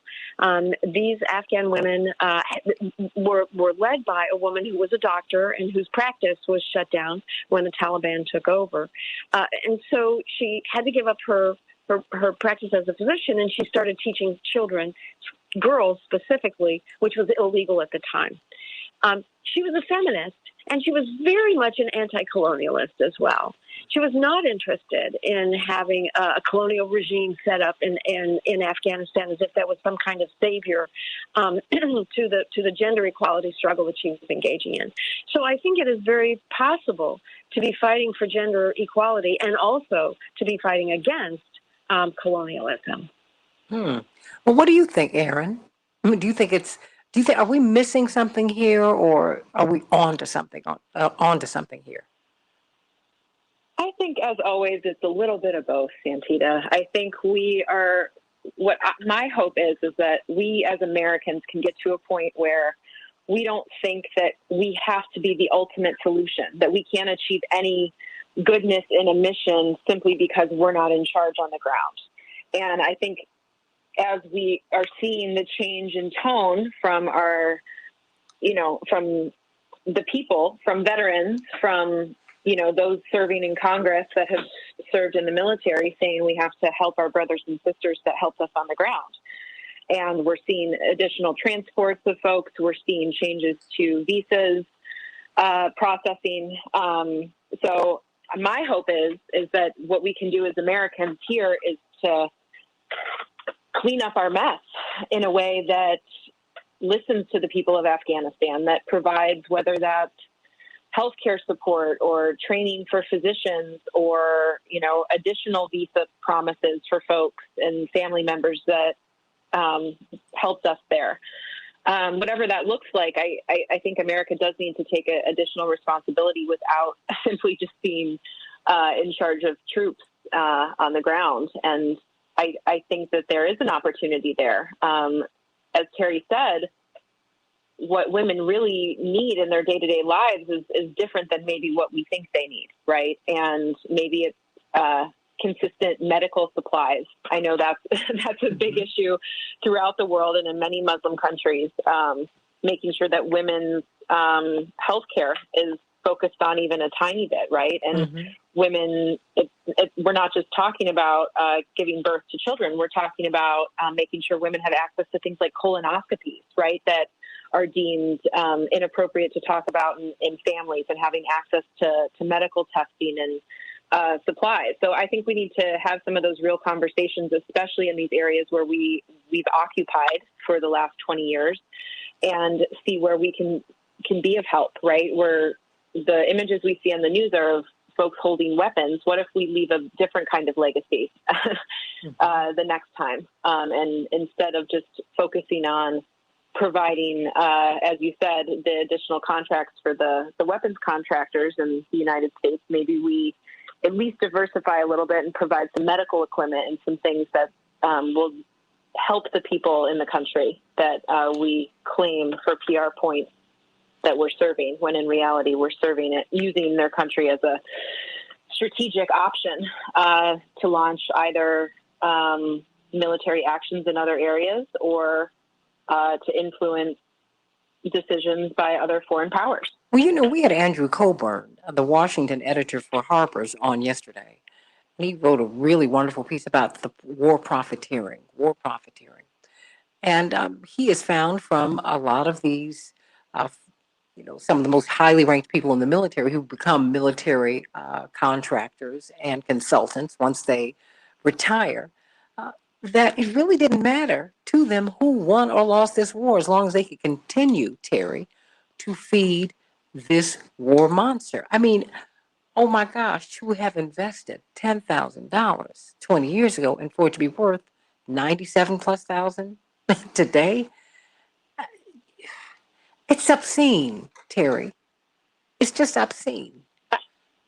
I couldn't agree more. It really does feel obscene. I mean, I just don't think that war should ever be a profit opportunity. It may be necessary. It is not as necessary as, for example, George W. Bush's regime thought it was in this country, but it may be necessary. But whenever it is necessary, it should be supported by tax dollars collectively by the entire country, and nobody should be making a profit off it. Doesn't mean that the people making munitions for the war effort and so forth can't be paid a fair wage, but making obscene profits is, like I said, this is an excess of a capitalist system that is not properly regulated and is truly out of control in this country, and is doing a lot more damage than just war profiteering.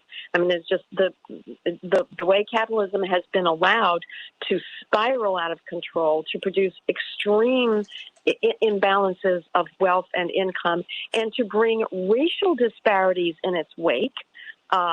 With that is just outrageous. I think the war profiteering is kind of the tip of the iceberg in this country. But CK, it's something that CK, before I come to you, because Aaron has family who are actively serving. When you see all of this money in this war enterprise, how does that make you feel? I'm not asking Attorney Connolly. Right. I'm speaking to a sister who has a brother, who has a sister-in-law. I mean, you've got family. You literally have skin in the game. I think all Americans do, but you don't want to see that car make that slow pull up to your family's home. That's a real something. That's something you have to deal with every single day. How does that make you feel when you see all of the money in this? And it's as if whoever won, whoever lost, didn't matter. They were just getting appropriations from our government every year to build more munitions, and that was it. How does that make you feel? Well, I think luckily, my sister and I both were students of history and political science prior to her making the decision to enter the military. So I'm grateful that this was an option for her, that she did view it as a service to the country, and she was not compelled to do it out of necessity, as many families, including many of the soldiers that she led, who some were not yet citizens of the United States and still serving the United States military and our country in that way. And that's where my head goes to, and those families who often struggle to pay medical bills, even with VA care, that have suffered, complete disability in many aspects, even though it looks like they're fine as they walk around. And what that means for an entire family and an entire generation of folks. I just, aging myself here a little bit, but just celebrated my 20th high school reunion, which means 20 years. My first week of college was 9/11. And that generation, I saw many friends quit college and join up to the Marines or the Navy or the Army, or the Air Force. And, their lives are very different than if they would have stayed in college and continued the path they had planned. And, my sister was one of those folks that was inspired, as was her husband, and, continued that service in different ways throughout their careers. But I think it's a different level of fear, and I think it's a different level of understanding what President Biden knows as a father whose son served in the military, right? I think the gravity of these decisions is not taken lightly. And I think, decades in Afghanistan, at some point he has to say, this is enough. I think what the next question needs to be is, how else can we help, right? Like we can't just be done with this. I think what you see from the veteran community who served in Afghanistan, in Iraq, in many cases, many families were asked to serve in both of those conflicts back to back many times through many deployments. And I think, the disillusionment with the mission is going to be difficult moving forward, at least within the military community, because it's such a small portion of our country when you really break it down percentage-wise. And I think understanding the full conflict now, as we're seeing these wounds open back up emotionally within the veteran community. I think we need to be there to support those folks and really understand what it took for them to serve in that time and the toll that it takes psychologically, and really ask ourselves, are we supporting our veterans in a way that is worthy of them and worthy of that sacrifice? And if what really is the most upsetting is to see folks kind of bang the drum of patriotism when they have no real regard for the folks actually serving. And I'm hearing a lot of support from veterans who are frustrated by some of the media on the Republican side and their framing of the situation. But see, and, these are that's why we need to reframe it. Republican voters. We need to stop letting the right wing take the flag. I mean, there was no greater patriot than Reverend Dr. Martin Luther King. No one. And he was killed trying to save the nation. Reverend James Reeb, so let's keep on Fannie Lou Hamer. These are patriots. And I am tired of the left being so just folding on that. You can't fold on that. All we've ever tried to do is save America. You criticize the people and the institutions you love because you want them to be right, you want them to be better. If you spoil a child, if spoiled food you can't eat. You spoil a child, they are useless. They grow up to be really bad adults, or certainly almost useless adults because they weren't corrected. They were not corrected. So I'm taking the flag back. I got mine. I am proud to be an American. Thank you. I don't know what Lee Greenwood means, and I love that song. I did buy it in college. But you know what? I mean that. Because I love America, I really criticize it. Where's the peace dividend? Why can I not invest in a peace enterprise and get a return, go from $10,000 to $100,000? Why can't I do that, Terry O'Neill? I've got 1 minute for you before we go. I mean, come on, help me. Right. No, Pardon the rant, but it's hard me crazy to see this. Yeah, exactly. We don't have that, and to Aaron's point, I think it's absolutely true. We need to decommercialize military engagement, and we need to depoliticize military engagement. It is very upsetting to see Republicans jumping up and down, politicizing what's going on in Afghanistan, instead of, as Aaron points out, these are opening up old wounds for veterans of Afghanistan and the Iraq War, and that needs to be attended to. And we also desperately need to put all of our energies into getting people out of Afghanistan that want to come out. These are refugees. We need to open our arms wide to bring all these refugees in. The people who helped the United States in Afghanistan and their families. So we are talking about many tens of thousands of people who need to come to this country to be safe. And we should be opening our arms to that. It should not be politicized, and it should not be commercialized. Amen to that. I've got literally 1 minute, C.K. Hoffler. Well, Santita, I agree with all my sisters have said today. I just think, again, we need to not be hypocrites. We need to remember what the conditions are of women in this country. We need to remember what the conditions are of Black and brown people in this country. And when we go and we think about and pray for our sisters and brothers in Afghanistan, let's listen to them. Let's not impose what we think, again, they should do or should have. And let's try to support them as we should try to support our brothers and sisters in Haiti. Amen. Because the death toll now is more than 1,900.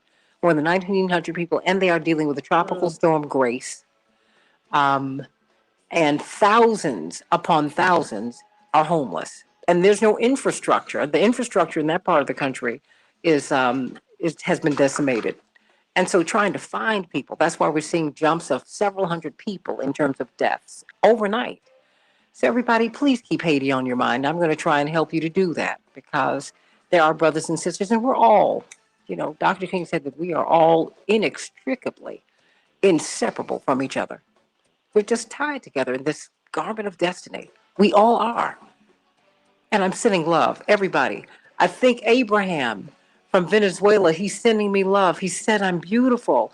And he's by my side. I love you, Abraham. I love him. Cariño.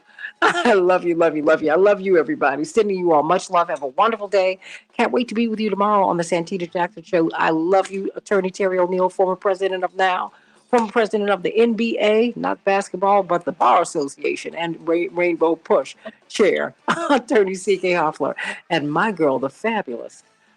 Remember Remember your Halloween outfit? She's like a supermodel, but she's also a great political strategist and lawyer. And doctors Deborah Holden and Shanina Knighton and Reverend Vicki Johnson. I think it was all girl world here today, except for you, Cosme. I love it. Love it, I think everyone. so. That's all right. Love you, everybody. See you tomorrow on the Santita Jackson Show.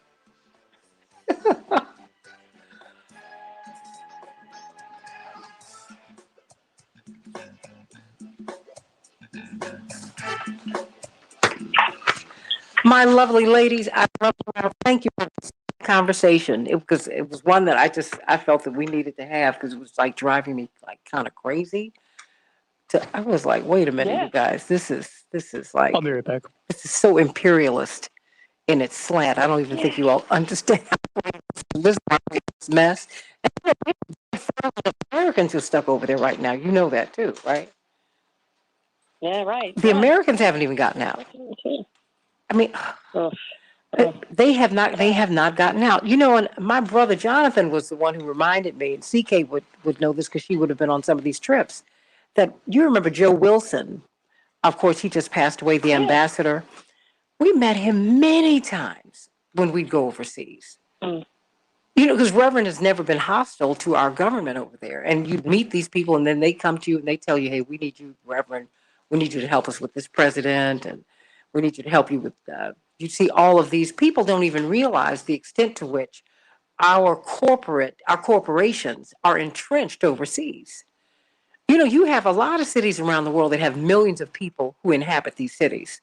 And these cities are also developed. And you have a lot of Americans who live there.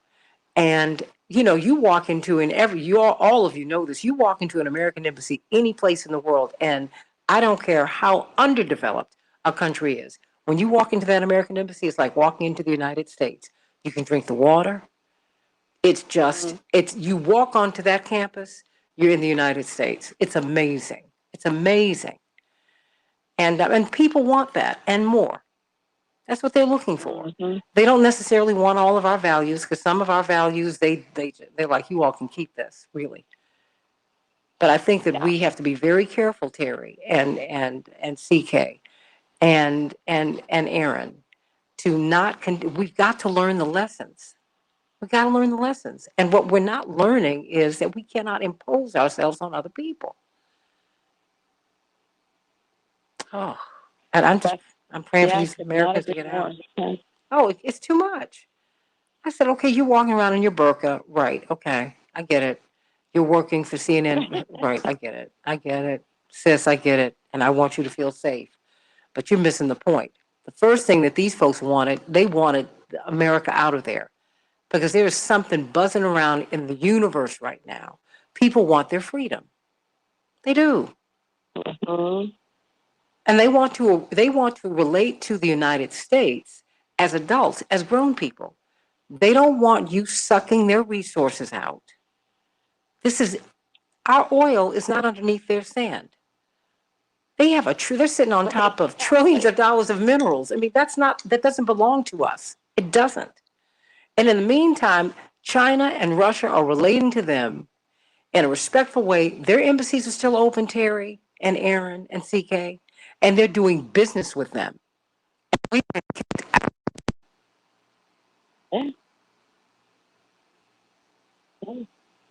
We're losing money, kids. Hey, Ms. Jackson, did you want me to bring up Anita? Well, let me bring on Anita real quick. You all can speak to Anita, and then we're going to get on out of here because I know I've got to get out of here because I have to turn over the studio. But Anita, what's on your mind today? Oh, hi. Hey. I just wanted to say, as a Muslim woman, I don't feel oppressed. I feel oppressed when I think about white men having the liberties to give us all kind of segregation and Jim Crow, and that's after the terrible slavery that we went through.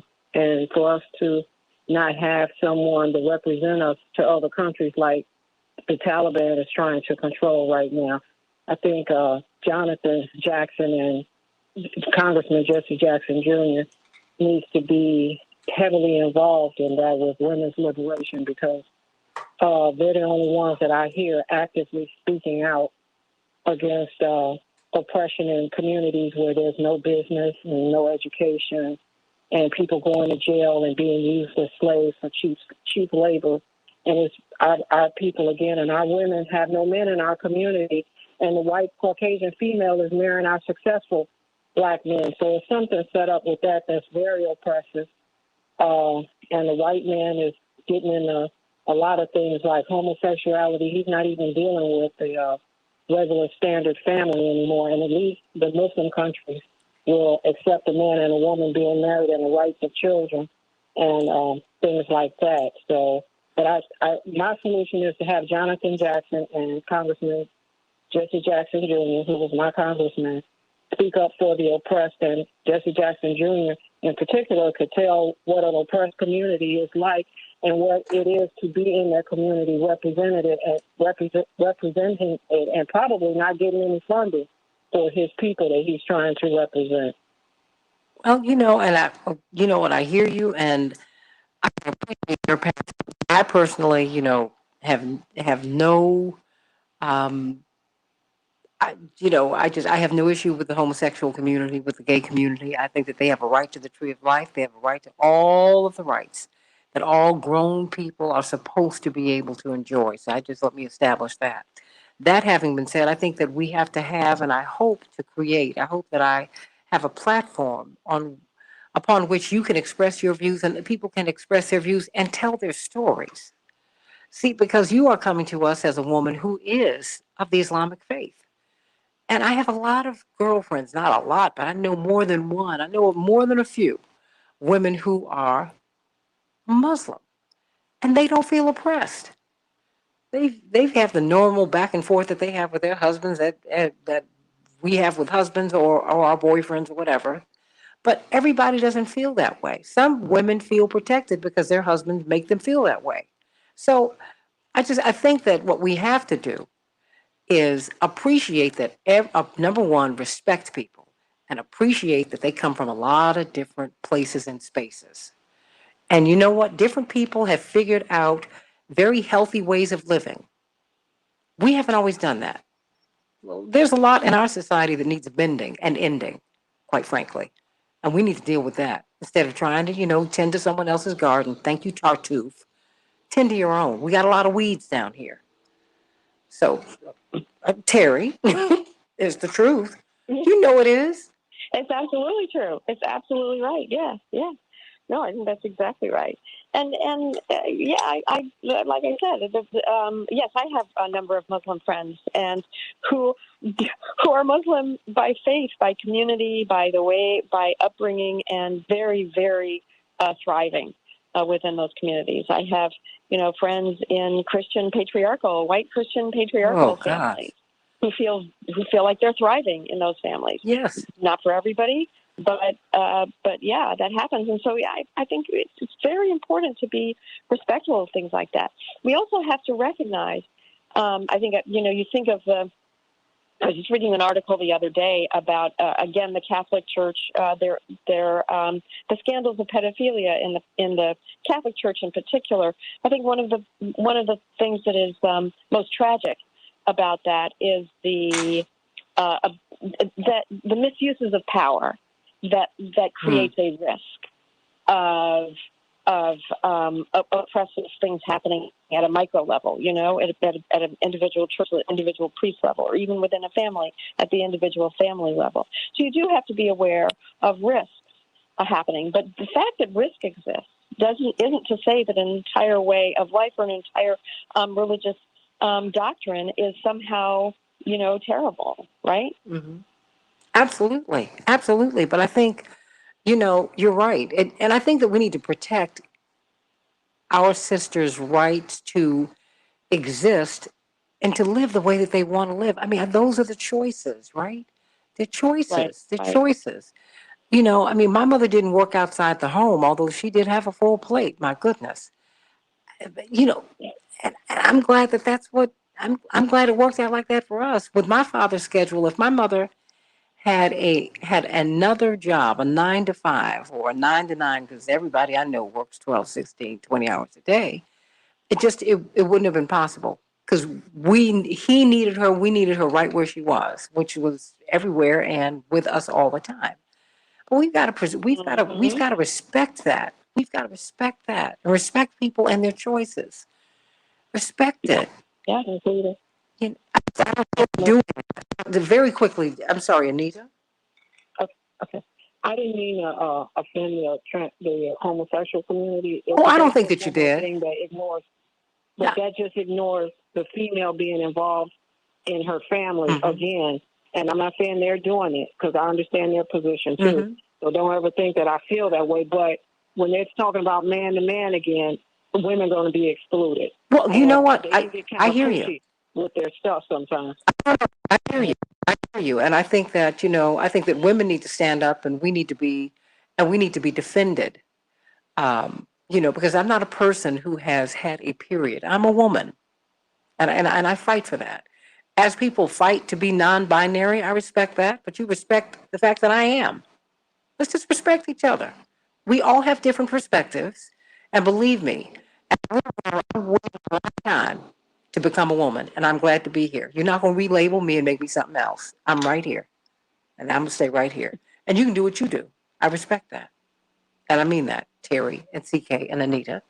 And just let me do what I do, and you do what you do. And if you let me just say this: if you want to know how a woman feels, ask a woman. Ask women how we feel about this, that, and the other. That's my thing with Caitlin. Caitlin, if you be a woman, I get it, but then give 30% of your money back, Terry and CK. Yeah, because if you were born female, 30% of your money would be cut off, sugar, and you wouldn't walk out the superstar. Excuse me, not walk out of those 76 Olympics a superstar. Hello, crickets. Right. Get out of here. No, no, no, no, no. Don't you sit around here telling me what it's like to be a woman. No, sugar. Give 30% of your wealth back. And you wouldn't have been wealthy. Just tell me.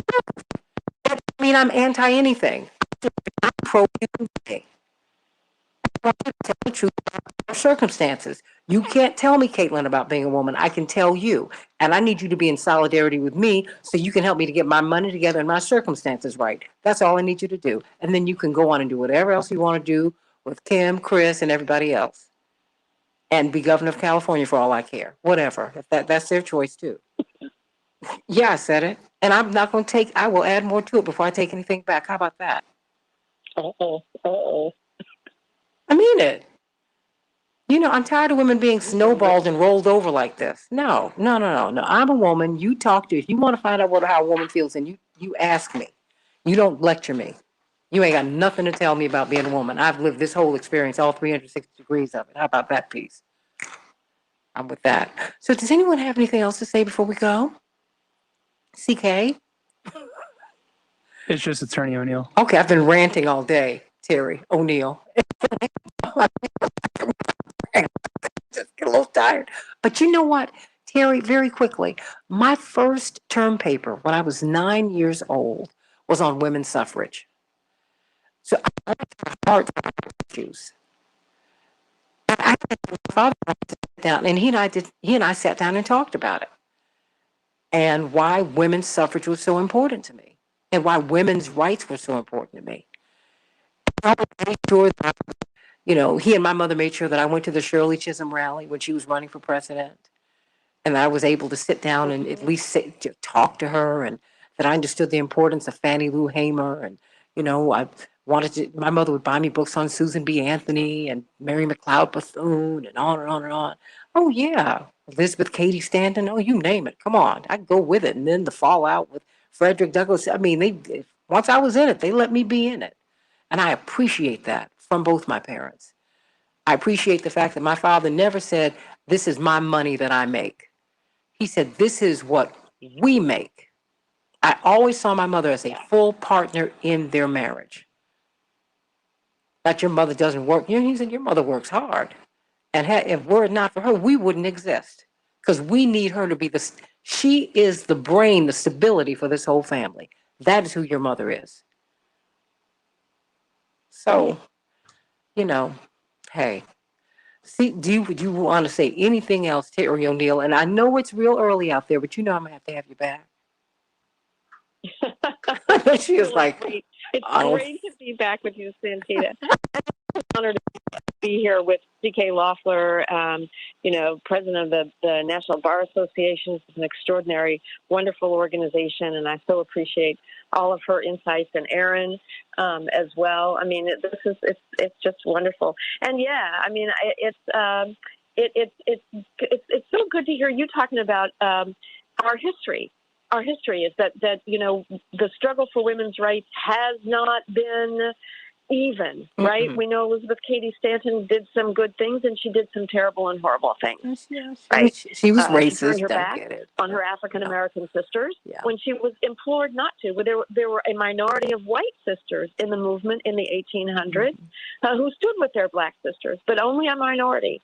And so it has been an uneven history, and we need to really know our full history in order to try to do better.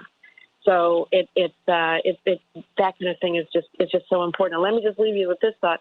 There's a lot of talk these days about critical race theory, about teaching children the truth about our history around race and gender. And I've been in conversation with teachers from around the country who are bravely insisting that they have to teach the truth. And what they all tell me is that students want to participate in making our country better.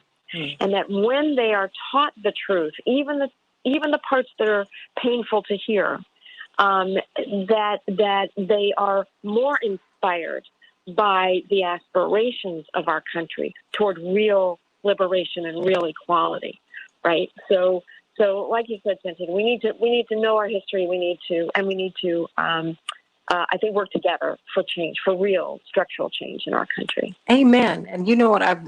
There's been no one who has been more fierce in their advocacy of this than you. And I want to thank you for that. I want to thank you for your fight to help all of us to see each other. And I appreciate you. Indeed, your platform as president of the National Organization of Women was to get more Black and Brown and AAPI women involved, was to help white women to see the intersectionality.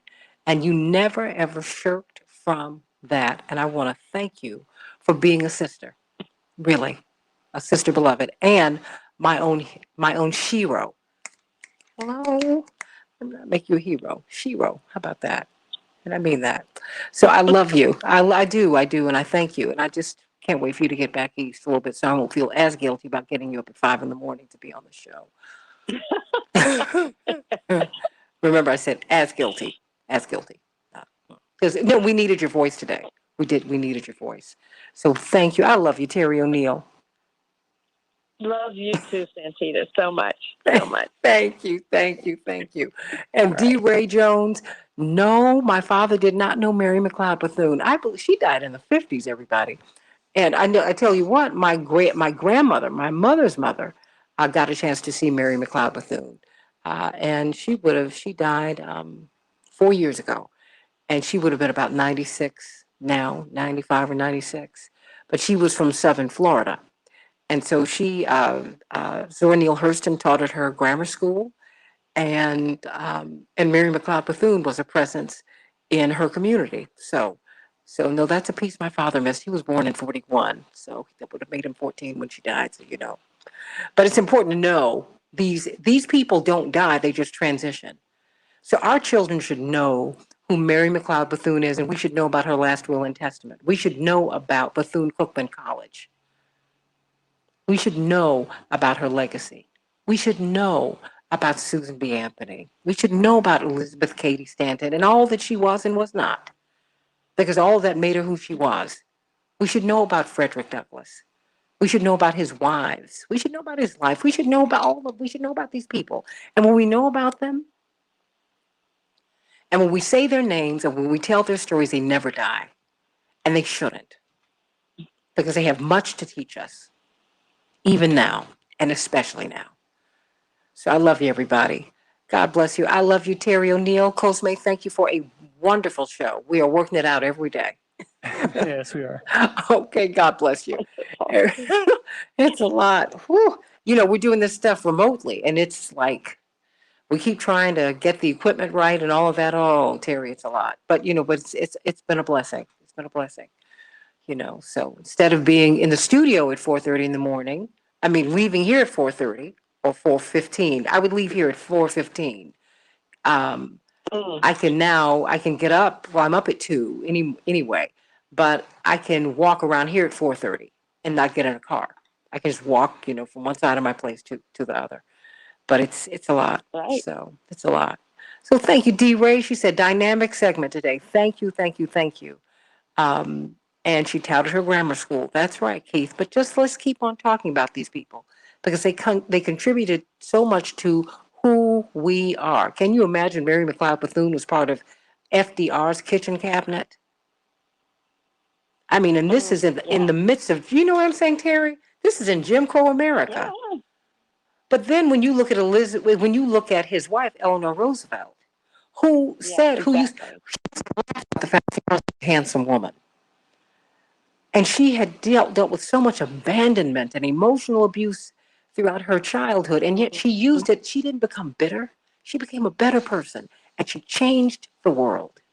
And she also used to irritate my grandmother, Terry, because she used to come to the school where my grandmother was a student and talk about that she'd greet the poor Negro underprivileged children, and that drove my grandmother crazy. But she was trying. I respect her. Oh my gosh. It was like nails on a chalkboard for my grandmother. But right. her thing was, but you know, but she was present. This woman got in a car. She was her husband's legs and eyes and ears, and she was his muse. She was his inspiration. She said, "This is what I'm seeing out here." And she reached out to people, to Paulie Murray, who was a brilliant, brilliant young black law student who ended up becoming a priest. Um, she was the inspiration for the team that led the Brown v. Board of Education decision. Brilliant, brilliant, brilliant woman. Also a leading figure in the LGBTQ plus community. I mean, just on and on and on. We should know all these people and their stories. And please don't tell me about who they were in their personal lives, because you know what? All that they were in their personal lives makes them who they are. Right, that's right. So that's all right with me. Okay? All right with me. Just be a good person. And then let's let it go. I love you, Terry O'Neill. Boy, and did I rant today? And you, Santita. This is just great. Oh boy, I love you. Thank you so much. Can't wait to have you back. Ooh. Me too. Me too. Anytime. I can't wait. I can't wait. Love you. God bless you. And God bless you. I love you all. I love you all. Have a good one. I'll see you tomorrow.